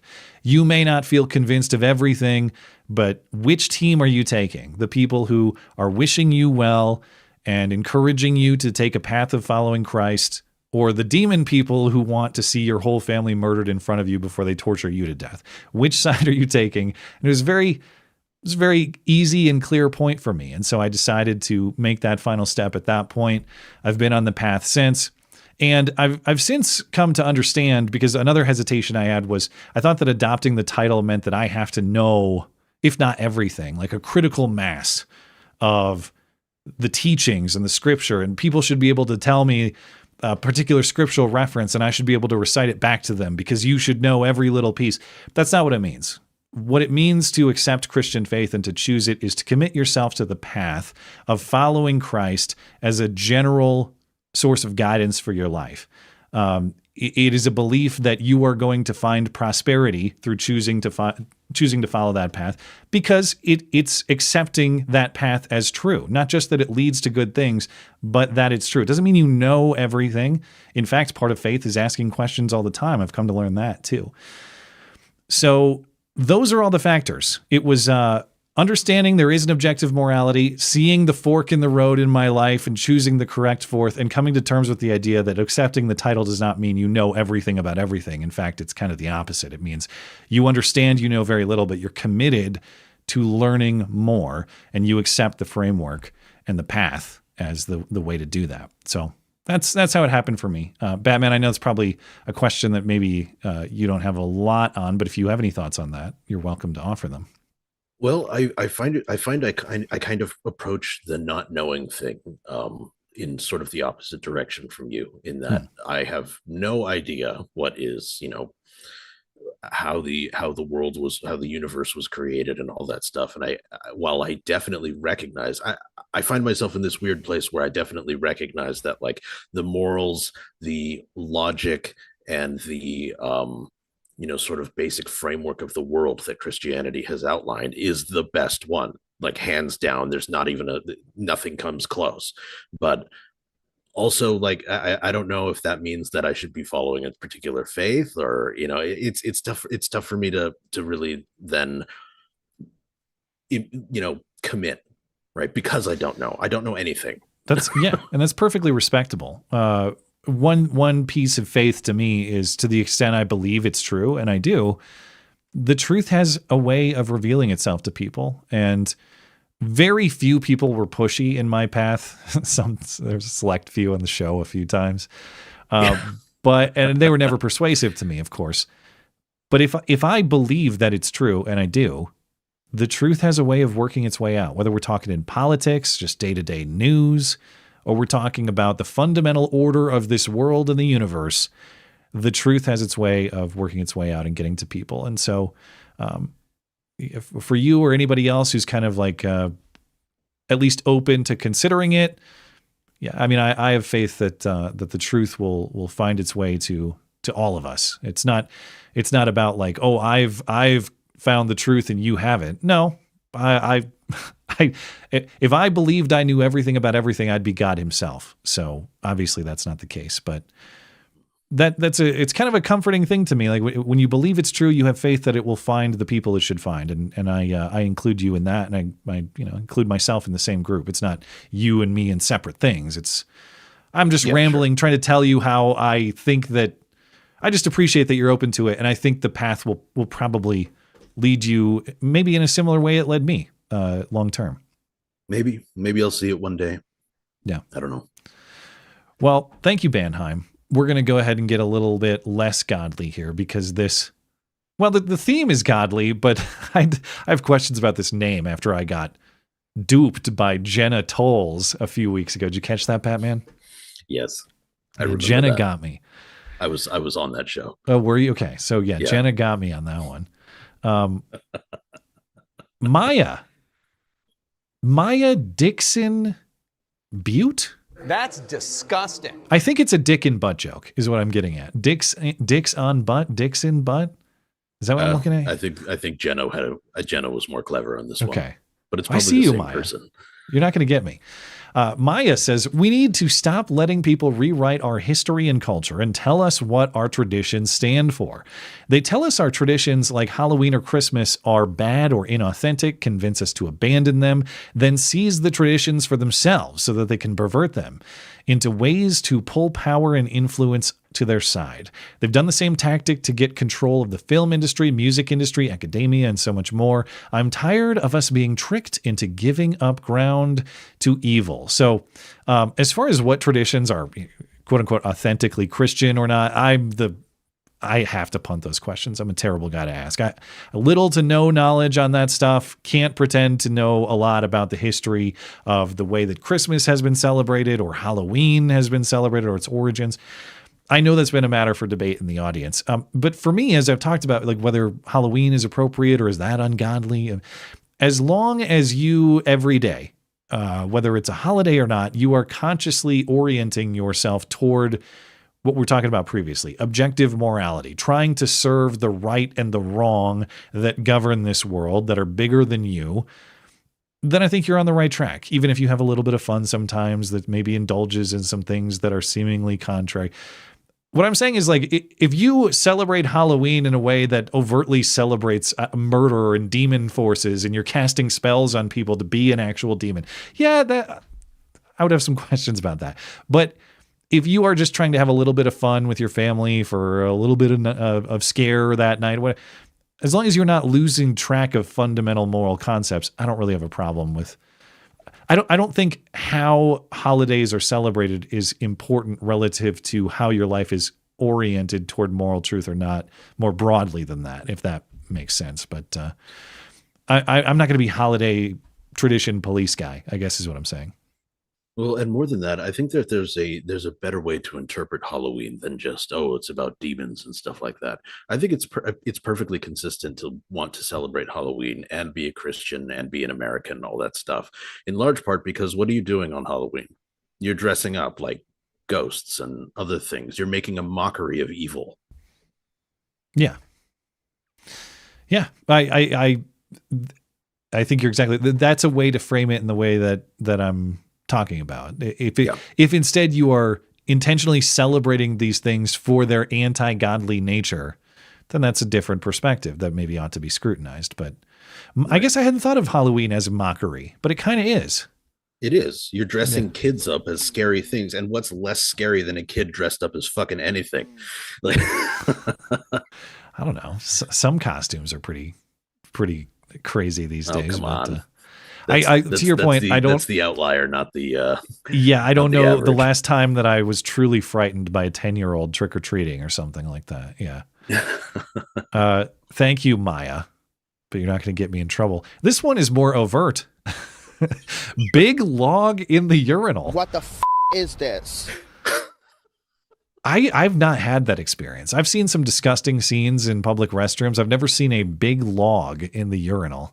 And if you're the sort of person, if you're the sort of person who does that, you suck. I hope Trump deports you. Guillotines are why you are the reason guillotines were invented. Yeah, yes. You need to be dealt with. You're a menace. But Big Log says, if I recall correctly, you said that from 2008 or the 2008 election to the 2014 midterms, you voted down the line Democratic. What would be the view that you held during that time that you feel the most embarrassed to have held? What would be the view that, although you disagree with now, you think was the most understandable? So you are correct. I voted exclusively Democrat from my first election, or at least presidential election in 2008.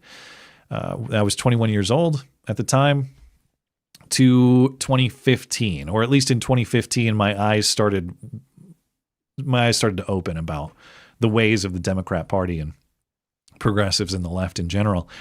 So the most embarrassing views, or the things I look back at and cringe the most on, probably the victimology stuff. You know, I believed that, say, black people are victims of institutional racism in this country, that kind of stuff. I don't think I was ever rabid about it, but I bought the general theory. Common sense gun control, even though I didn't know anything about guns beyond what I knew from Call of Duty. So that stuff is embarrassing in retrospect. I just fundamentally believed in a larger role for government, even the federal government, because I thought that where private industry or a private market fails to provide opportunity for people, government can sometimes step in and provide that opportunity. And my thinking was that nobody's truly lazy or scammy, or very few people are, that people want to work hard and do honest work, and they just need a good opportunity to do that. And I thought government might be able to fill that void sometimes. No, lots of people are lazy and very scammy, and nobody is worse at providing opportunity than the government, actually. So my mind has changed dramatically on that as well. Things that, and it's an exercise in recognizing that humanity is a fallen species, right? Yeah. I mean, I guess I should have. I don't know how big the Somali scams were at the time, but I should have paid more attention to them.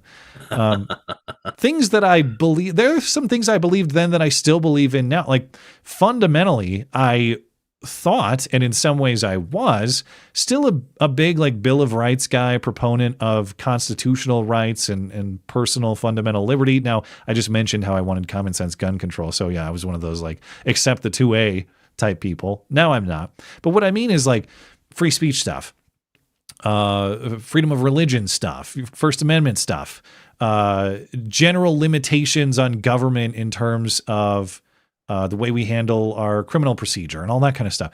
Still believed in that, and I haven't really changed my mind on that. And in fact, a lot of that stuff is what got my mind changing, because when I saw the way that the people I thought were on my team, left-wingers, celebrating the forcible shutdown of political events, including a Trump speech in 2016, that really got my mental gears going, because I thought that we all agreed on these free speech principles. They didn't. They actually love the censorship. So what else are they wrong about? So those are the things that actually have really stuck with me ever since then, is those kind of free speech issues or First Amendment issues. And I don't look back at those with embarrassment, because I've never been a censorship guy. I've never been like, even though I believed in some of the victimology, the word faggot was always funny to me. There was never a time where it wasn't funny. So I wasn't that far gone. I still played back Xbox in the day, Live. it was more acceptable to say too. Yeah. I mean, yeah.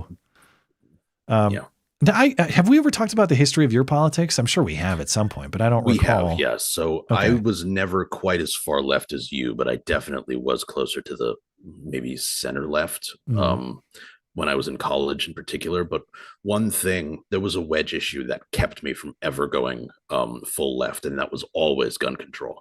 Okay, And so you've never been a because I common was sense gun control guy. Fuck no. Okay. No. I've loved guns since before I was even able to own one.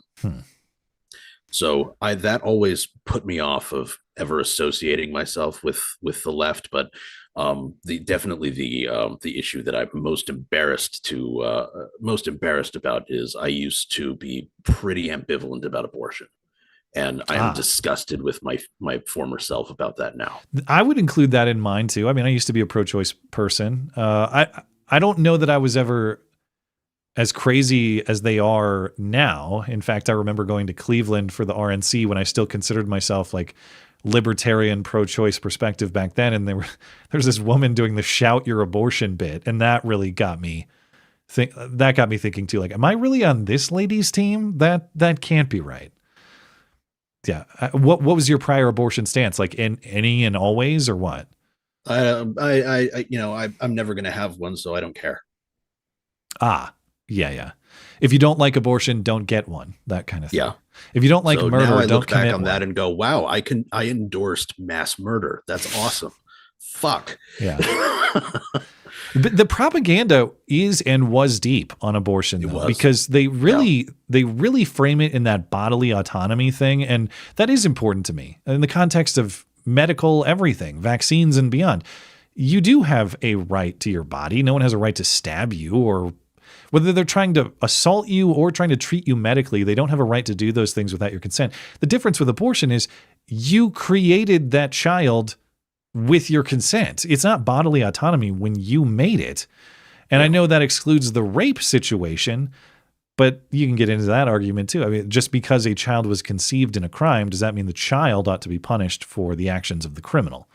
No. And more than that, it's a tiny percentage, to a negligible statistical value. Even then, it's like, all right, you can only see the negatives, right? You don't realize that sometimes people have kids and it saves their lives. Right? Well, and it makes them clean up their act. It makes them make better decisions. Yes. Because now it's not just that. I mean, my daughter, as so occasionally infuriating as babies can be sometimes, is one of the best things that ever happened to me. Ever. Best? Maybe you're right. I take How that dare back. you smear her the that best way. thing. Yeah. Come on now. No, the absolute best thing that has ever happened to me in my entire life.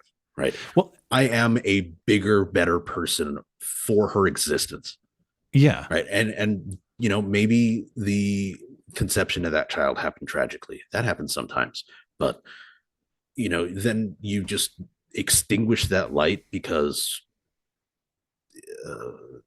because you didn't like the circumstances around its Yeah. creation. Like, I don't know. And I know we should doesn't be sit well with me. clearer on these things in theory, and it shouldn't take practical example for us to realize these things. And I was clear on this before I had children of my own, and we're both relatively new parents, so in a similar timeline here. But if I wasn't clear previously, once you hold your own child and you realize this kid is the product of every decision that I made up until this point, and if anything had been changed even slightly, the butterfly effect would have made him or her a different person, very close to the same person, but biologically a different person. Am I really supposed to believe that if my wife and I had decided, oh, he's inconvenient, or, oh, I don't know, we're not ready, or whatever reason we might have to go visit Planned Parenthood or whoever else and exterminate that life, I'm supposed to believe that that would be actually of no moral consequence, provided it was done early enough to suit the tastes of whatever arbitrary whim people have to justify that? No, every kid, your daughter, my 3 boys, they are all unique. And if one of my boys was erased, the other boys don't replace him. They're all different, and they're all owed the respect for their individual lives. It becomes very clear once you are a parent. It sucks that for a lot of people, you have to have that experience to realize that. To see it, yeah. But it's very clarifying. Like once you hold that baby in your arms, the idea that like, well, if we had just exterminated him like 7 months ago, like, why is that a problem? If you don't like it, just don't do it. Yeah. And, it was actually a couple of friends of mine and this show to an extent that really pushed me towards the anti-abortion extremist position that I have now. But becoming a father just took that and then brought it to like new levels of way out there. Like I am at the point where I think that like if you get it, you should like that's a capital crime. Like you can if you believe that it's murder, yeah. I mean, yeah, I think then it's just a question of where the culpability lands most, and this is it. Well, and if you're willing to kill a baby, you're willing to kill fucking anybody, right? You've just demonstrated that you are some of the worst scum that humanity has to offer. The only defense I can offer is that people are propagandized to believe otherwise. It doesn't mean make it right. But people go into this with the mistaken belief that it is not a life that they're erasing, that it's just a clump of cells and it doesn't really matter. Unfortunately, they realize later it matters quite a lot. And you will think about that life that you erased for the rest of yours, and you will wonder. I think about the last year my wife had a miscarriage very early on, and I know that's very common. And obviously it's not as traumatic as it is if you have like something like a stillbirth later on. But even then, I think of like I have a son or daughter that I will never know in this world. I think about that person. When it happened, I thought about it a lot. I wouldn't say that I think about it every day now, but I still occasionally think about it. Like there's another brother or sister that I don't know, and my boys will never know. It occupies my mind when it happened through the course of nature. If I had to live with the idea that I intentionally exterminated that life and I'll never know that person, I don't know how I would get through that. It would haunt me until the day that I die, and probably beyond it too. Yeah. And, again, when it comes to like, where do you draw the line? Like, where is viability, right? Is the argument that I used to bring up, like, oh, maybe we can do it until a certain point of viability. I guess, I don't know. I'm never going to get one. I don't care. But that kind of used to be a position that I held. And then actually I met my wife, who was born months early, technically born dead, resuscitated, and now we're married, and it's wonderful. Like, so well, if you give up on that life or you exterminate that life, your life is forever changed. Your children don't exist. There's the cascade of consequences is so massive. Yeah. Anyway, you asked a good question, Big Log. Yeah, that got us going for a long time, didn't it? Got us going there. Thank you for that. The only other thing I wanted to say on the abortion thing, because I had the same perspective you did a while back, which was like, well, I wouldn't do it, and eventually people would challenge me, and I challenged myself. Why wouldn't you do it though? like if there's nothing wrong with it, why wouldn't you do it? Yeah, actually, that was one of the points that one of my buddies brought up to me to that, in one of those conversations that changed my mind on this. Yeah. All right. Thank you, Big Log. Appreciate it. All right. Next up is cream pie. That's disgusting. Which is your favorite pie? Apple, pumpkin, pecan, or berry? Now, Batman, help me interpret this question. Is this saying, am I limited to that list, or can I offer any pie? Because none of those are my favorite pie. I imagine they're just looking for whatever your favorite is. I think they're just listing things to help with getting the gears turning. Well, cherry pie is the king of pies. All other pies bow before it. On this list, if I had to pick, it's apple, and it's not particularly close after that. Berry would be acceptable.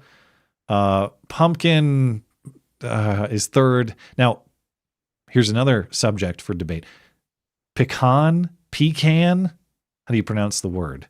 Pecan, but I'm also generally from the West Coast, so I think I'm pecan. Is how they pronounce it over in the East. But I hate on both coasts. I can tell you that. I hate whether you call them pecans, pecans. I hate them, so that's last. Now, pumpkin pie. Pumpkin pie can be acceptable if it's done perfectly, but if it's at all sloppy, drippy, runny, you know how it is. Get the hell out of here. It's disgusting. Yeah. So that's my official pie ranking. Really, it's cherry pie and the rest. You have any agreement, disagreement? Actually, I'm right there with you. Yeah, right. Cherry pie is the best. Absolutely. And it's whipped cream mandatory. It's got to be drowning in whipped cream. I don't need a ton of whipped cream, but it's good. I know everybody loves their mom's cooking, but yeah. In fact, shout out to my mom, because my mom made me a personal cherry pie for Thanksgiving this year. Nobody else wants pie, but I got my own little personal cherry pie. And that's great. When I hope you agree with me that it's perfectly done when it's got that like balance of sweet and sour, like a little tart. Yes. Yeah. Yeah. That's the wonder of cherries, kind of in general, cherry anything. Yeah. That's cherry pie. Shout out to my mom. Thank you to my mom for making a special cherry pie just for me. Someone over here in the chat, I hate my mom's cooking. What? Even if your mom sucks at cooking, you can't. No, that's preposterous. Your mom is the best. Your mom should be the best cook in your life. That's the way that it works. And if not, something has gone terribly wrong. All right. Thank you, cream pie. Gnome Chomp Ski. Following your conversion to Christianity, how has your relationship with other internet personalities who are opposed to Christianity changed, if it has at all? In a previous iteration of the show, you used to collaborate with Styx, who was notably anti-Christian. It hasn't impacted my relationship really with anybody, but definitely not anybody in the internet or the YouTube content creator arena. Now, that's probably a function of the fact that I'm mostly a hermit in that arena. I have a very small group of people I work with regularly. I'm not big in the community. I'm not trying to get the attention of big players in the community, generally speaking. So would people be mean or nice to me based on Christian faith? I have no idea. That hasn't happened. As far as Styx, he and I have never discussed Christianity to my knowledge, certainly not after I've made the decision to become Christian. Now, you're right that Styx was on the prior iteration of the show a few times.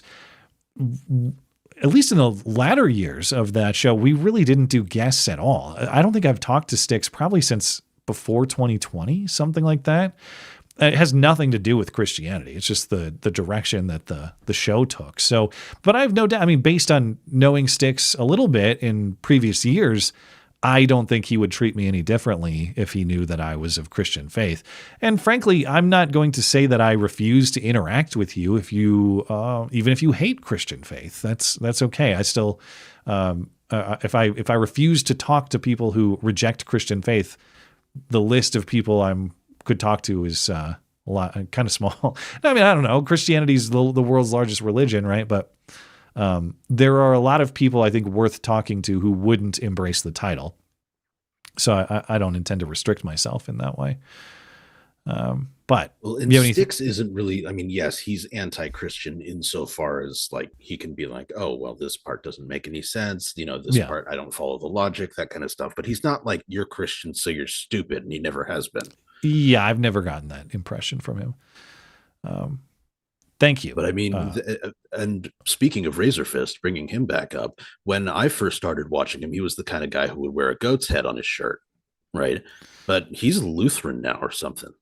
So is that like I don't know his timeline. I knew that he was of Christian faith, but I didn't know if he always was or had he converted. What's his story? Like sort of he was brought up in that in his childhood, and then as he went through his sort of like young adult phase, he sort of fell out of it and then started kind of like mocking it a little bit. Okay. And then sort of had a come to Jesus moment one day and was just like, yeah, I'm going back. I think a lot of people are on that path. Like, I tried rejection, denial. I saw the sort of crowd that creates and I'm out. I'm going back to church, man. Yeah. He talks about his pastor a lot, who just sounds awesome. like the kind of guy I would like to hang out with. Thank you to Gnome. Shane is up next. Why, if cannabis is federally illegal, can states choose to legalize it? However, when Texas tried to legalize Texas-made suppressors in Texas without NFA registration, they got blocked by judges. Why doesn't the supremacy clause apply equally? Now, Montana tried to do the same thing back around 2009. The law here was Montana made guns or gun products or parts like suppressors, things that are regulated by the NFA. They weren't subject to the NFA if it was entirely made in Montana, because there was no interstate commerce. That is the theory that supposedly justifies the National Firearms Act and other federal gun laws. That likewise got struck down by the courts, and we don't have that here, unfortunately. The answer to your question is just political will. Corruption, yeah. And yeah, I mean, yeah, it goes hand in hand, really. I mean, you have a lot of politicians and prosecutors, they care way more about gun enforcement than they do maybe drug enforcement in general, but certainly marijuana. And so you're that too. So you're right that the principles here seem incoherent because there really aren't principles. It's just a matter of political priorities. I was looking earlier because I thought, well, there's got to be some examples. There was a case in Connecticut last year where the DEA did a big marijuana bust in Connecticut, which is a recreational marijuana state. So it does happen. I got to imagine another part of this is that DEA, the Drug Enforcement Agency, given the state of drugs in our country with fentanyl and all the rest, they also are a limited resource agency. And marijuana, whatever you think of it, and I'm not a fan of it, but if you told me you have to police, like where would you place it in the stack that would be the policing priority for DEA? Of course, I'm going to put it below a lot of the drugs that are outright killing people in this country. So if I wanted to make an argument for why we see this effect that maybe is a little less corrupt, it'd probably be that marijuana policing is just less prioritized because it's comparatively less consequential. Again, I don't say that to say that marijuana doesn't matter. I'm not a fan. I think it is consequential. I just don't know that it's killing people on, say, the scale that fentanyl is. That's all I'm saying. But that's the best I can do for the argument of why this is happening. You got any thoughts on that, Batman? Yeah, it's because you have to remember that you can create the perfect system, but when you introduce the human element, it will never go as planned, right? Because the moment that a human with their own interests gets involved, they're going to inevitably start twisting the system to fit their own ends. That's just the nature of humanity. It's not a slight on any individual person, although there are plenty of politicians that I don't mind slighting. But that's the way that humans work. So when a system is run by humans, the system will never work perfectly. And that's why you got to come to God, my friend. Anyway, look at Stu trying to get me. You dare to pronounce this one? Stu Pidnega. He said the N-word. Is he related to Arnold? Arnold Schwarzenegger N-word? That's why I said it that way. Yeah. Stu Pidnegger. We see you, Stu. Oh, this one was obvious, but I still find it funny. So thank you, Stu. It just looks funny. Just Did you hear? Look funny. Did you hear about the trans OnlyFans model who falsely claimed that Charlie Kirk spent 30 grand on her OnlyFans, with her only evidence being a receipt showing Charlie James Kirk with an email of Own the Libs 1776 donating to her? As it turns out, OnlyFans does not disclose cardholder names. With this in mind, would you be in favor of making defamation and slander laws more generous, or expanding them to allow family members of deceased people to sue someone who caused reputational damage to the deceased person by making false statements about them? So I don't know this story. I'll take your characterization of it as correct. And I'll even hypothetically, let's just use this as a framework for the consideration. But we had this question come up on the stream, I don't know, a few months ago, and I was unclear. Like, is there a such thing of actionable defamation about dead people? And the answer, as far as I understand, is no, that the second someone dies, there's no defamation lawsuit that could be brought. So you could make up some terrible lie about Charlie Kirk or anybody else. You know it's false. You say it anyway. You broadcast it over the airwaves. There's not a defamation lawsuit that could be filed. Lawyers out there, if you have an understanding different from that, definitely let me know, because that's my understanding. But if that's incorrect, I'd like to be informed about it. But let's say that is the case, and it's my understanding that it is. Should we expand it to cover the dead? And I haven't thought about this a ton, so take what I'm saying with a grain of salt, because I haven't thought this through thoroughly. But if you take a case like this one, say Charlie Kirk and this lie about him supporting this OnlyFans girl for 30 grand. Charlie Kirk is, of course, connected to the business that is Turning Point. How does this lie not have meaningful reputational damage against, say, the organization that is Turning Point, connected to Charlie, whether he's living or dead? Well, in order for this to do reputational damage, one would have to actually believe the dumb tranny hoe that's okay. Let's say it's believable, though. You know, like, let's say it gets picked up and people buy it.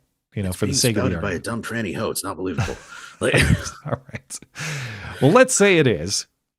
Now, for a public figure or a public figure entity like Charlie Kirk or Turning Point, if Charlie's alive as a public figure, the standard is actual malice, as in defamation is not impossible against him, but it's a high bar.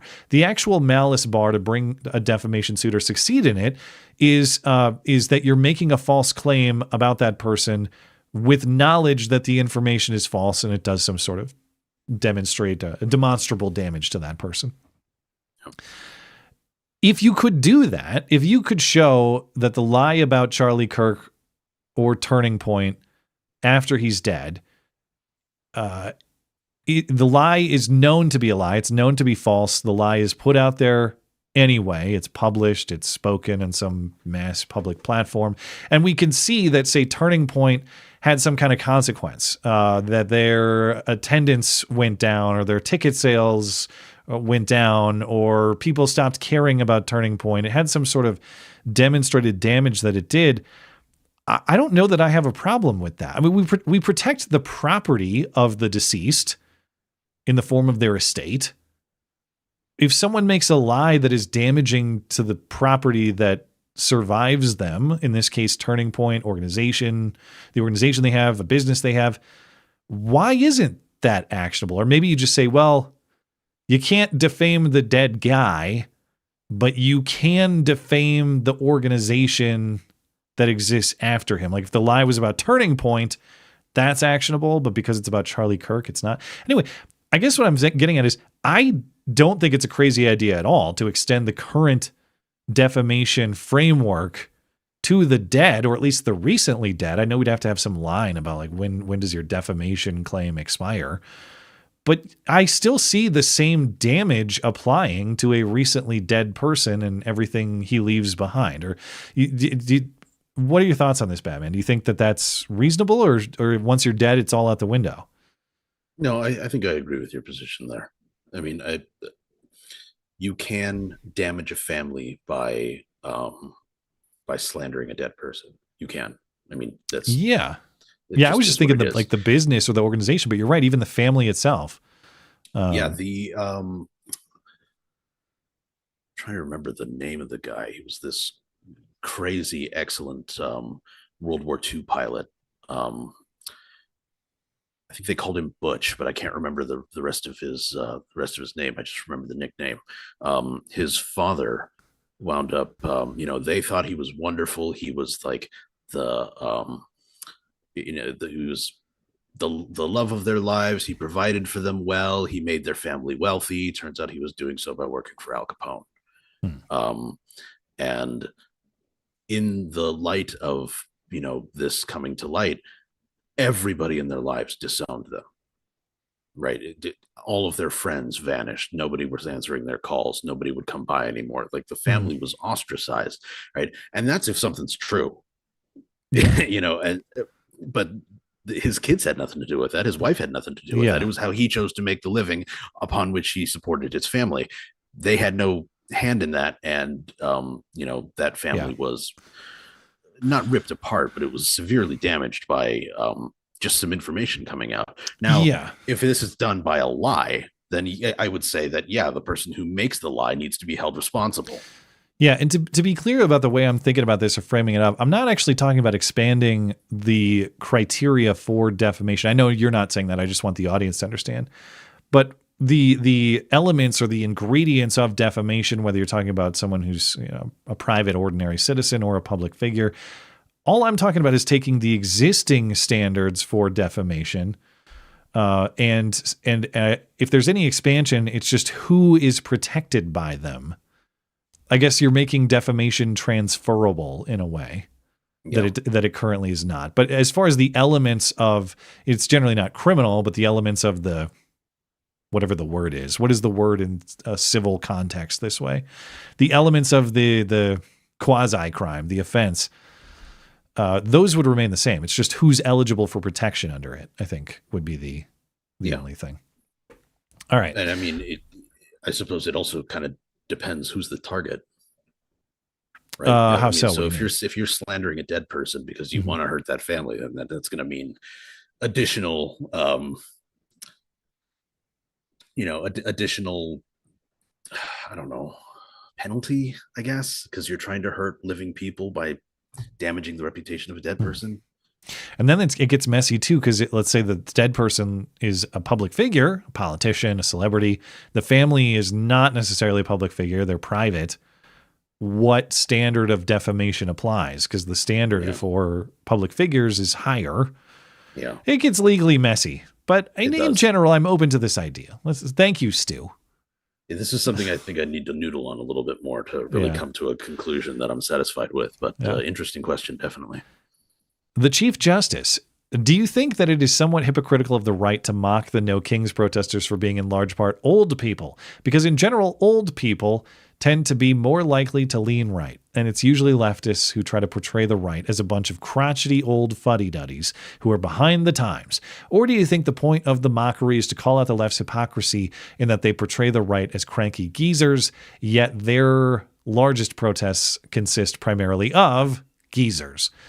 I definitely think that you are giving this way more thought than most of the people who are doing the mocking. I'm just going to throw that out there. Yeah, it's a pretty detailed analysis. But yeah, I don't think there's I don't think it's hypocritical or there's hypocrisy in the mockery, because I don't think the point of the mockery is, ha, look at them, they're old. I mean, maybe it comes off that way. I've probably indulged in that a little bit. But the point of the mockery is more that the left is supposed to be this youthful, energized, revolutionary movement. And instead, what you see at a lot of these actions is these hippies left over from the 60s who have nothing to do during the day except watch reruns at their retirement community. Well, because all of their young people are either too busy sitting on the couch and not working and not doing anything with their lives, or B, out there in masks killing people. Yeah, they're doing the they really only come in two flavors, Timon and Pumbaa. Yeah, that's fair. I just think the mockery it's contrary to the image that a lot of progressives try to present. And that's, the youthful leadership of David Hogg and Greta and the rest of them. And it's actually just, retirement home, field trip, that kind of thing. But thank you, Chief Justice. XFD, does having a parallel set of higher tax brackets for non-citizen migrants sound like a good way of passively reducing immigration? For example, the non-citizen tax bracket could be 1.5 times the rate of citizens. Think of it like paying in-state or out-of-state tuition, but for citizenship. Now, I think this is an interesting idea. Implicit in this idea is that each immigrant is a net contributor and not a net taker, which may or may not be true under current circumstances. But if you were designing an immigration program from scratch, let's say, now, as we talked about previously, the immigration policy I would favor if I was designing from scratch is it's not nobody, but people coming into this country, you should have something to show for yourself. And I think it should be generally beyond just a skill set too. Like you've built something or you have the means to build something and your aim is that production in this country and ideally providing opportunity for Americans in this country.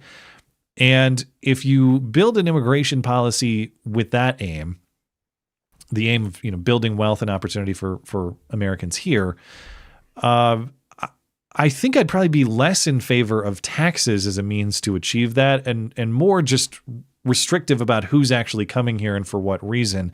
If the opportunity is built here and the money is being spent here, I think I'd rather see that money go into the hands of the American worker, say, rather than just, the federal government to do whatever nonsense they want to do with it. So I think I would favor more restrictive immigration policy in general rather than pulling the wealth from the people coming here by taxation. But either way, both of these policies assume that the people coming here have means or have built something or have some contribution to offer. So I think they're kind of closely aligned. I'd rather have the money go to the American workforce than the federal government would be my dispute with it. Yeah, I feel like every time you initiate a new tax, it gets wildly out of control. Because that's how government do. All right. Thank you, XFD. Appreciate it. Imam, we got a couple here on. Did you happen to listen to the Alaskan Avenger on Sunday? No, but I need to. I love that guy. Yeah, I thought, and it's something I figure you and I should talk about at some point too. So you're aware of him? Oh yes. Okay. And so it was a really interesting conversation. I think contextually you'll be able to understand. I have a couple questions about him. You might not know what I talked to him about specifically, but if you're aware of his case, you can hop in. Yeah, pedophiles and hammers are a great combination. Just saying. That was kind of his. Hey man, I only used my hands. I only beat him up and slapped him up, and also there was a hammer. But I have a lot of questions frankly, some skepticism about his case. He does too. I mean, it's not like he stands by everything he did. He's changed his mind about a lot of stuff.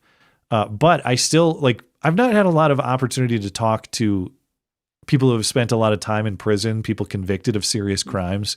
It's just interesting in that personal way. I find him to be a very interesting guy, even if I have some questions about the story, But maybe another recommendation for you. Have you ever seen JD Delay? No. The YouTuber? No. Basically, a former career criminal turned his life around because basically he realized he had no choice. Now he does basically work trying to turn other people's lives around who are criminals going in and out of the system and stuff like that. And that's, his primary job. And then he does a YouTube channel on the side where he talks about whatever the hell he feels like, politics, current events, whatever's on his mind. And he's an interesting guy. I'll have to check it out. But regarding the Alaskan Avenger interview, Imam says, the interview with Jason was great. I have a hard time with some of his choices, especially beating up predators, but then letting them go. As distasteful as it is, I think I would have fewer moral problems if he had killed the predators instead of beating them and leaving. We've seen historical examples of dads shooting predators on their way to court. Many people don't have a problem with that kind of immediate justice, myself included. Jason admits Gary Plauché is a hero. that is the case. Jason admits that these people cannot be rehabilitated, so I don't understand inflicting this kind of quote-unquote justice. Did you get the impression that he thought he was preventing future abuse or punishing past wrongs? Lastly, do you think he did any due diligence to ensure these people were actually guilty? So it's interesting that you say that about killing them instead of beating them up, because my wife said the exact same thing. Why does it seem more defensible to kill the pedos than to beat them up or even steal from them, like we talked about? Because the recidivism rate amongst pedophiles is very, very high. Yeah, they're like preventing future acts, maybe. Yes. And I think the thing too, it seems less about justice and more about personal gain. Like when you take the stuff, even when you do a beating just to potentially let out some aggression or rage, it seems less about justice for the act and more about the personal interests, I think, is maybe the problem there. Now, I didn't ask Jason about his philosophy of deterrence versus punishment for past actions. I didn't ask him about what sort of confirmation or research he did to confirm guilt. My sense is he just relied on the convictions, which is fair to do. These people were convicted by a jury of their peers. But in my experience, I've found Jason to be very accessible. So rather than try to speak for him and his philosophy, I would encourage you just to reach out to him. Just send him an email. You can do that through his YouTube channel. You can find his email address there. I would shout it out, but I don't have it handy. And I don't want to say it wrong. So head on over to his YouTube channel. You can contact him, and I bet he'll reply. He's pretty accessible, and he'll probably tell you exactly what he thinks about those things. I have another question about Alaskan Avenger here, Batman. Maybe I'll just get through this one and you can offer any Alaskan Avenger thoughts you have.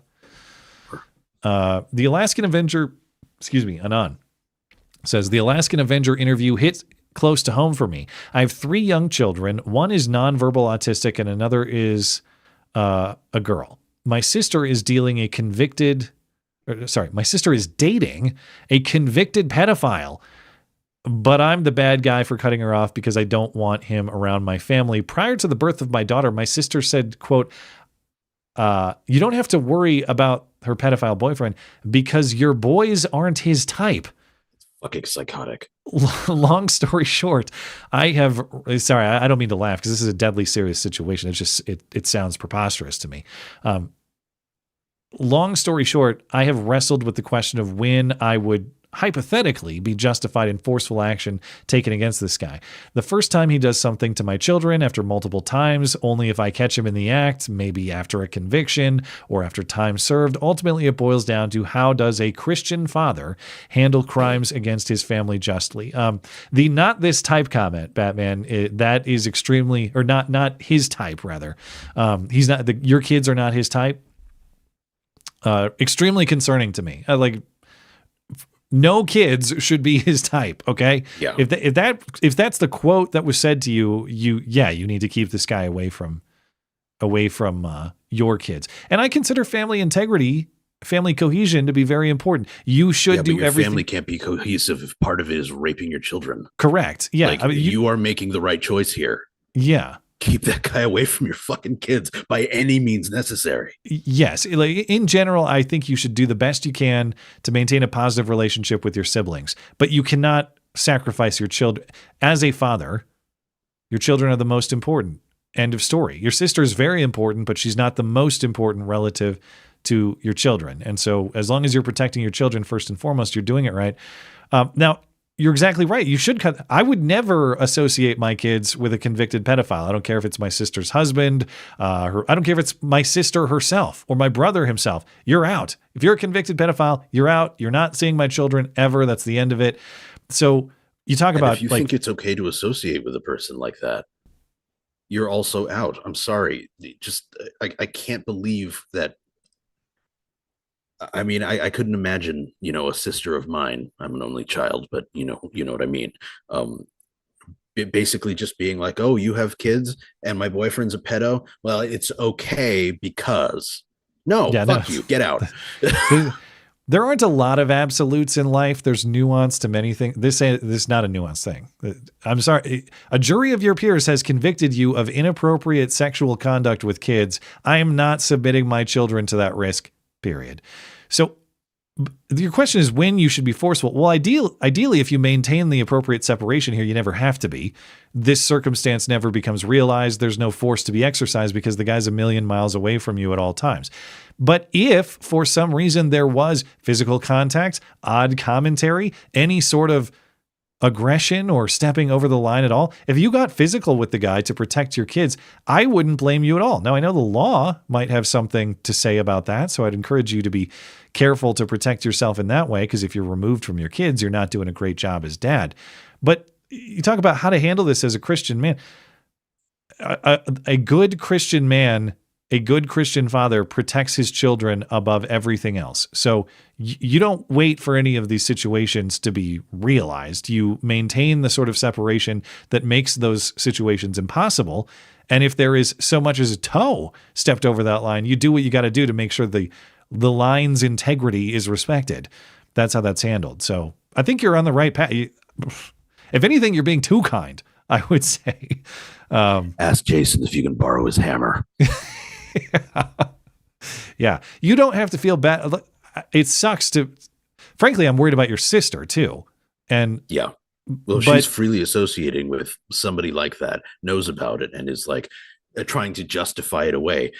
That speaks very poorly of what's going on in her head as well. Yeah, but it's not your job to be dad to your sister, even if you want to be as good of a brother as you can.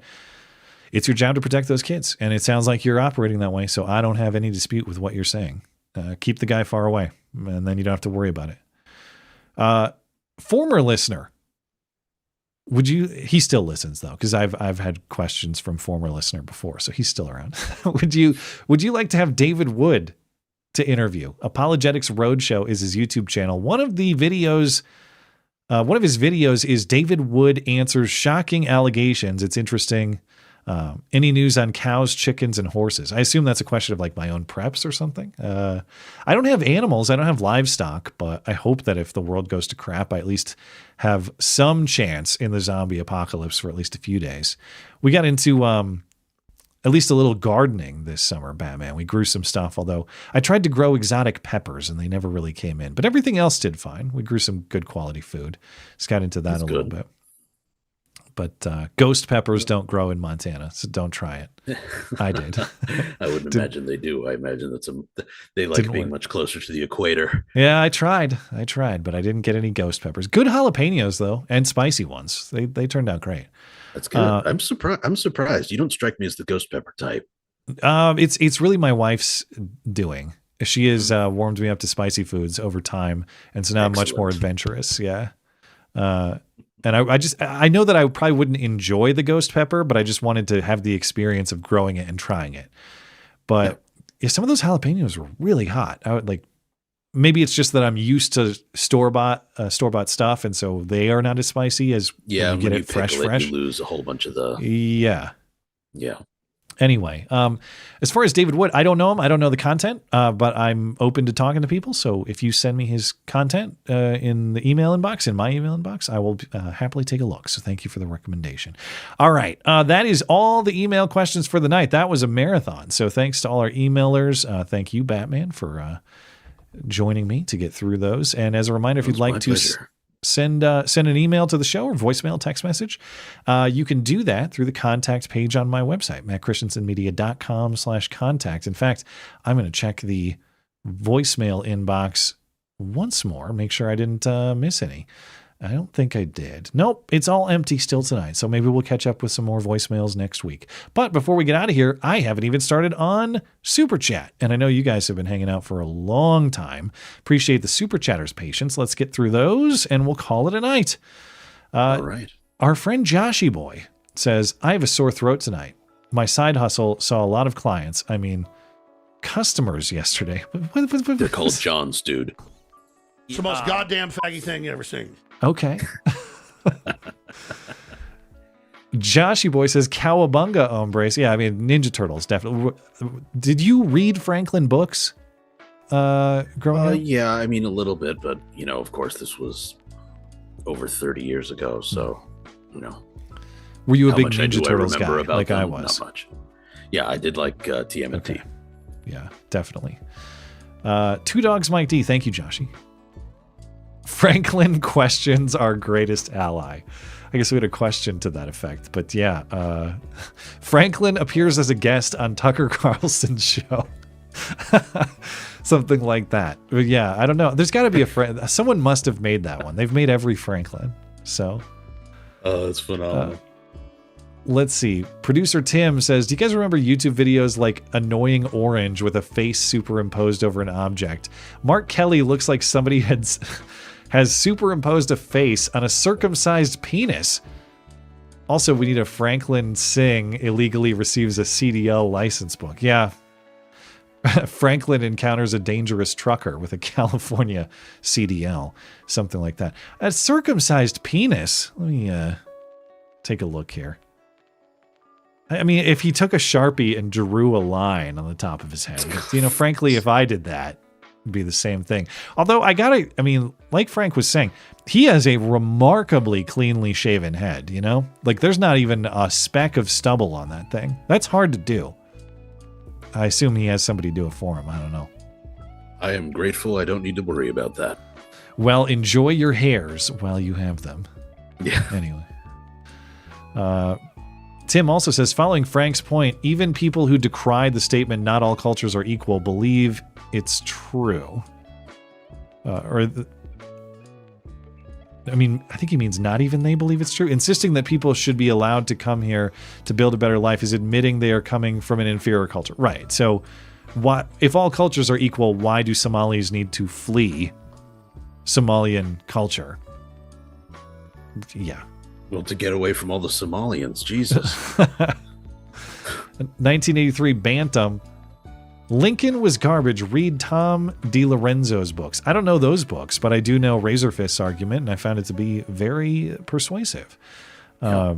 And the thing that's annoying, and I know that not everybody agrees, even people who are generally like small government, pro-liberty people can be Lincoln defenders, and I've heard from them on the show.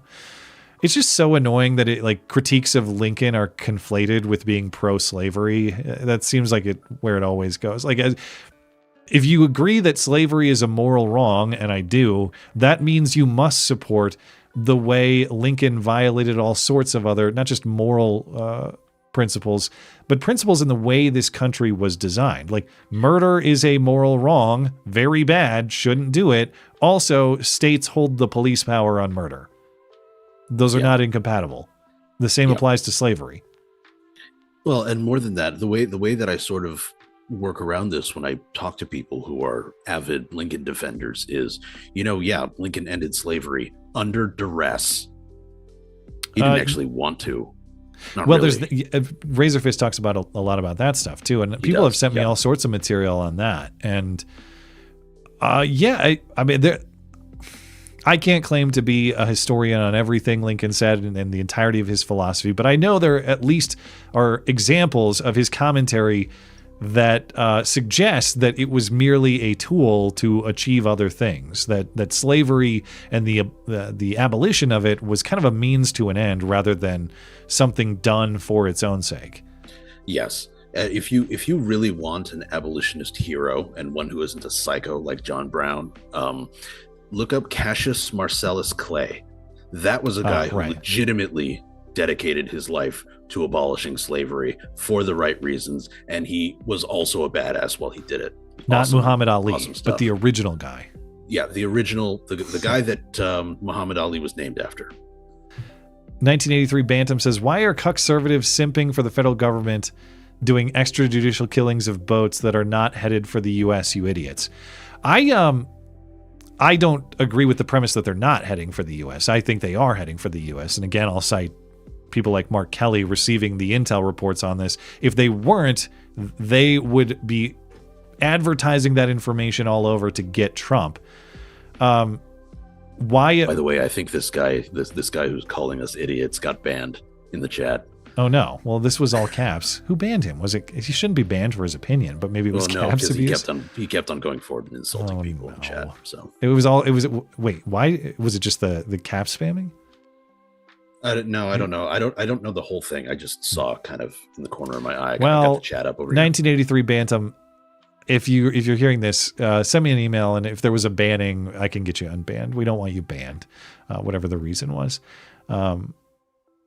But the federal government does have a role in defending our borders. And you can dispute it, but I see this drug boat stuff as the defense of our borders. Maybe you'd like to wait until it's closer in proximity, like Frank was talking about. But I don't view this as just picking out random foreign people to kill for fun or something. We have a direct stake in stopping the trafficking of these drugs from coming here. So extrajudicial killings, I mean, that any time we are engaged with whether you consider them enemy combatants or enemy operatives of whatever type, that's how it works. Like in the context of war, we don't do a trial for each individual person we engage. It doesn't work that way. You might say that this is not a war context. This is a criminal context, and I guess we should arrest all of these people and put them on trial beforehand. I'm not sure I share that philosophy. I think that the deterrent effect of informing these people who intend to traffic these drugs to our country, that you risk getting blown up if you do that, is valuable. I think that when we're dealing with foreign countries committing hostile acts against us like this, that's what they should fear. Not, oh no, like I might go on trial and hang out for a long time in the U.S. And no, I mean, I guess it's just however you frame it might determine your perspective on this. But I don't really agree with the framing of extrajudicial killings of boats that are not headed to the U.S. Where are they going? Are they actually just fishermen? If they were, Mark Kelly would be telling us about that. Yeah, and I mean more than that. I think of all of the people to make this kind of defense about these people, really, like these are some of the worst human beings on the planet. Thank you. I get, you know, all life has value and stuff like that. Yes, I understand. I'm with you there on the principle, but like, I feel like there are other places where this argument could be made more compellingly than, some of the biggest monsters on the planet and are getting their shit pushed in and we're bitching about it. It's like, yeah. And there is a limit here. Like I'm not in favor of just, I don't want to go to war with Venezuela. I don't want to do regime change in Venezuela. But if there are people in boats bringing this material to our country, stopping them does not bother me. That's not, that is not something. And doing so in a way that's kind of awesome is actually a little fun. All right. Like, can we agree on that? It's very Call of Duty. Yeah. Got 5 kills. You called in the Predator. Cody Opperman, do you drive drunk to get someone to the doctor? This is an interesting dilemma, I guess. Is it justifiable to drive drunk to get someone, let's say, in need of emergency care to the ER? Depends on if you make it without killing anybody else. Just kidding. I don't know. Dude, I don't know that I have an answer for you on that, because it's inherently, driving drunk is kind of inherently unjustified.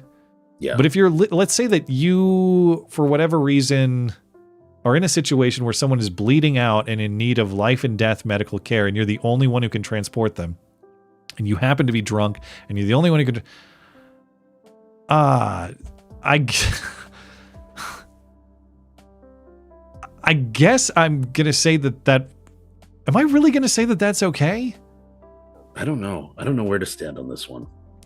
On the one hand, yeah, I feel like you're inherently putting others at risk. On the other hand, you are neglecting a life and death scenario for another person where you are capable of helping them. I'm going to say I'll allow it, but with a very confused, raised eyebrow. Yeah. That's not confident at all.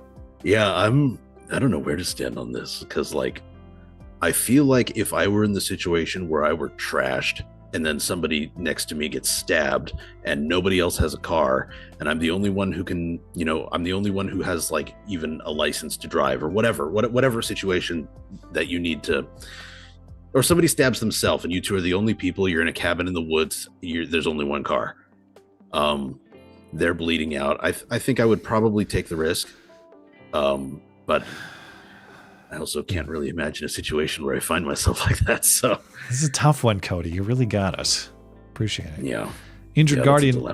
To clarify, the starving thief sounder is something AJ, Actual Justice Warrior, says rather than a recording he plays. Also, yeah, this was referenced, I think, on Sunday. Also, repeal the 16th, 17th, and 19th Amendments ASAP. Here's a quiz. Okay, 19th I know is women's vote. 16th I believe is direct election of senators, right? I think so. Is 17th income tax? Did I get them all right? I think you did. 16th Amendment is... No, I got them wrong. 16th is income tax. Is 17th direct election of senators? It is. So I mixed those two up. Not bad. Not the worst. Well, I made the same mistakes, so in general, I probably would be in favor of all of those, but and I know the most controversial among them would be the 19th, but I would favor restricting the vote in means beyond women. Yeah, it's not really just like a woman thing. Although, as we discussed earlier, and a whole bunch of men. Yeah, it's women plus. Yeah, it's women plus. Producer Tim, the U.S. Department of Transportation says 1/3 of Minnesota's non-domiciled CDL licenses, so these are the ones granted to non-citizens or foreigners, they've been issued illegally. Not sure what time period this was. So I guess Somalis will have to move on from fraud to killing people with trucks. I bet Minnesota is a big offender in this. It's California, New York, and maybe Minnesota's in the mix too.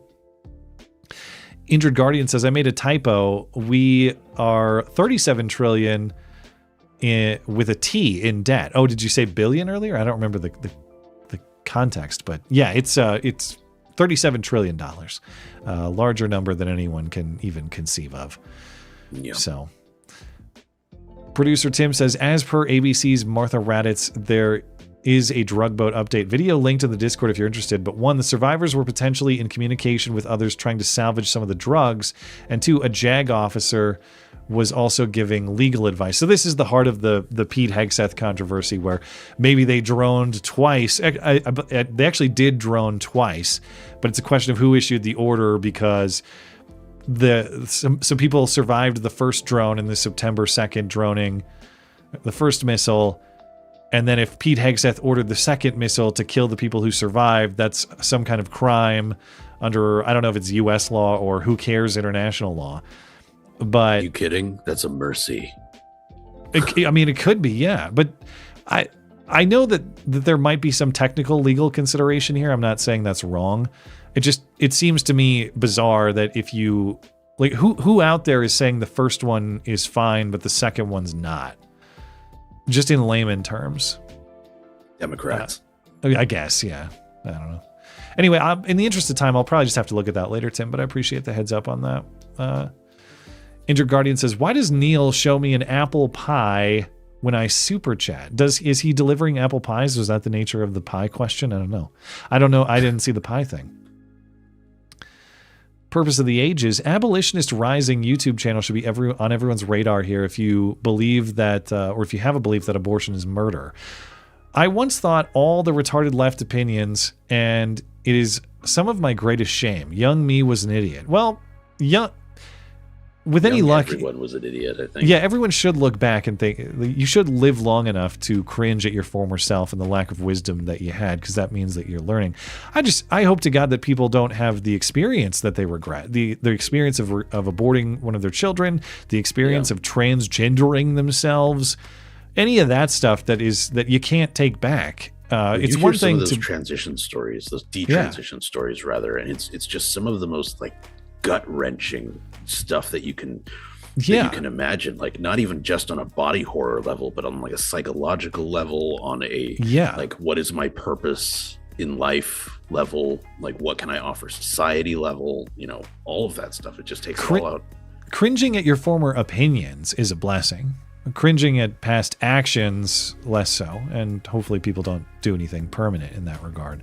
Well, and certainly when cringing at past self-mutilation is that's regrettable.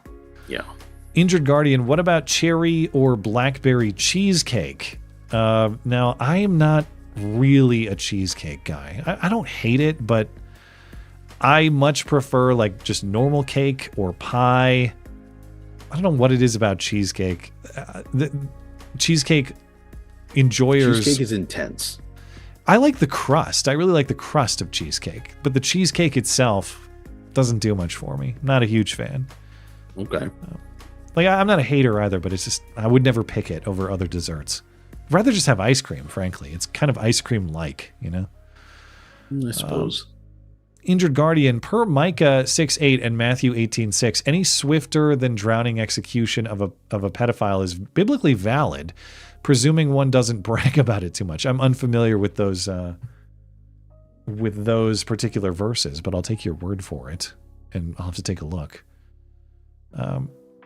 Purpose of the Ages. Anyone else still thinking about Matt's mom's cherry pie?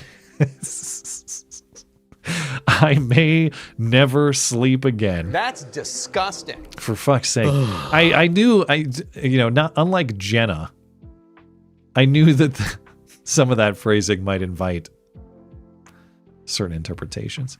That was done on purpose. The guy called himself Cream Pie.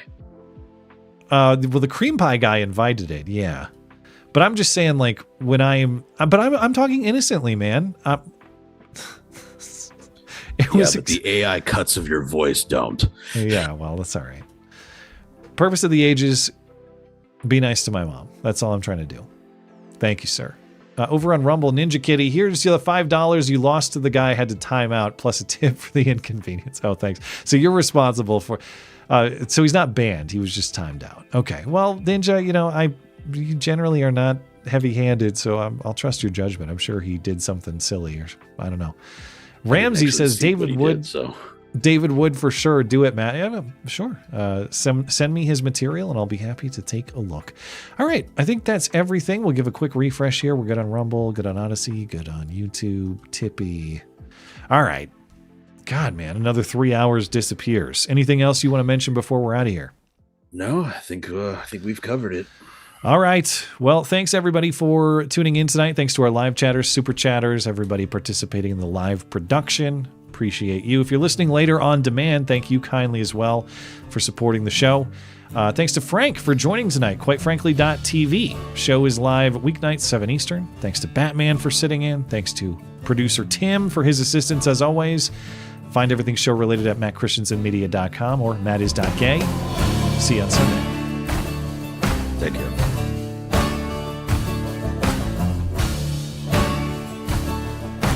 Thank you, Ryan. I see your super chat.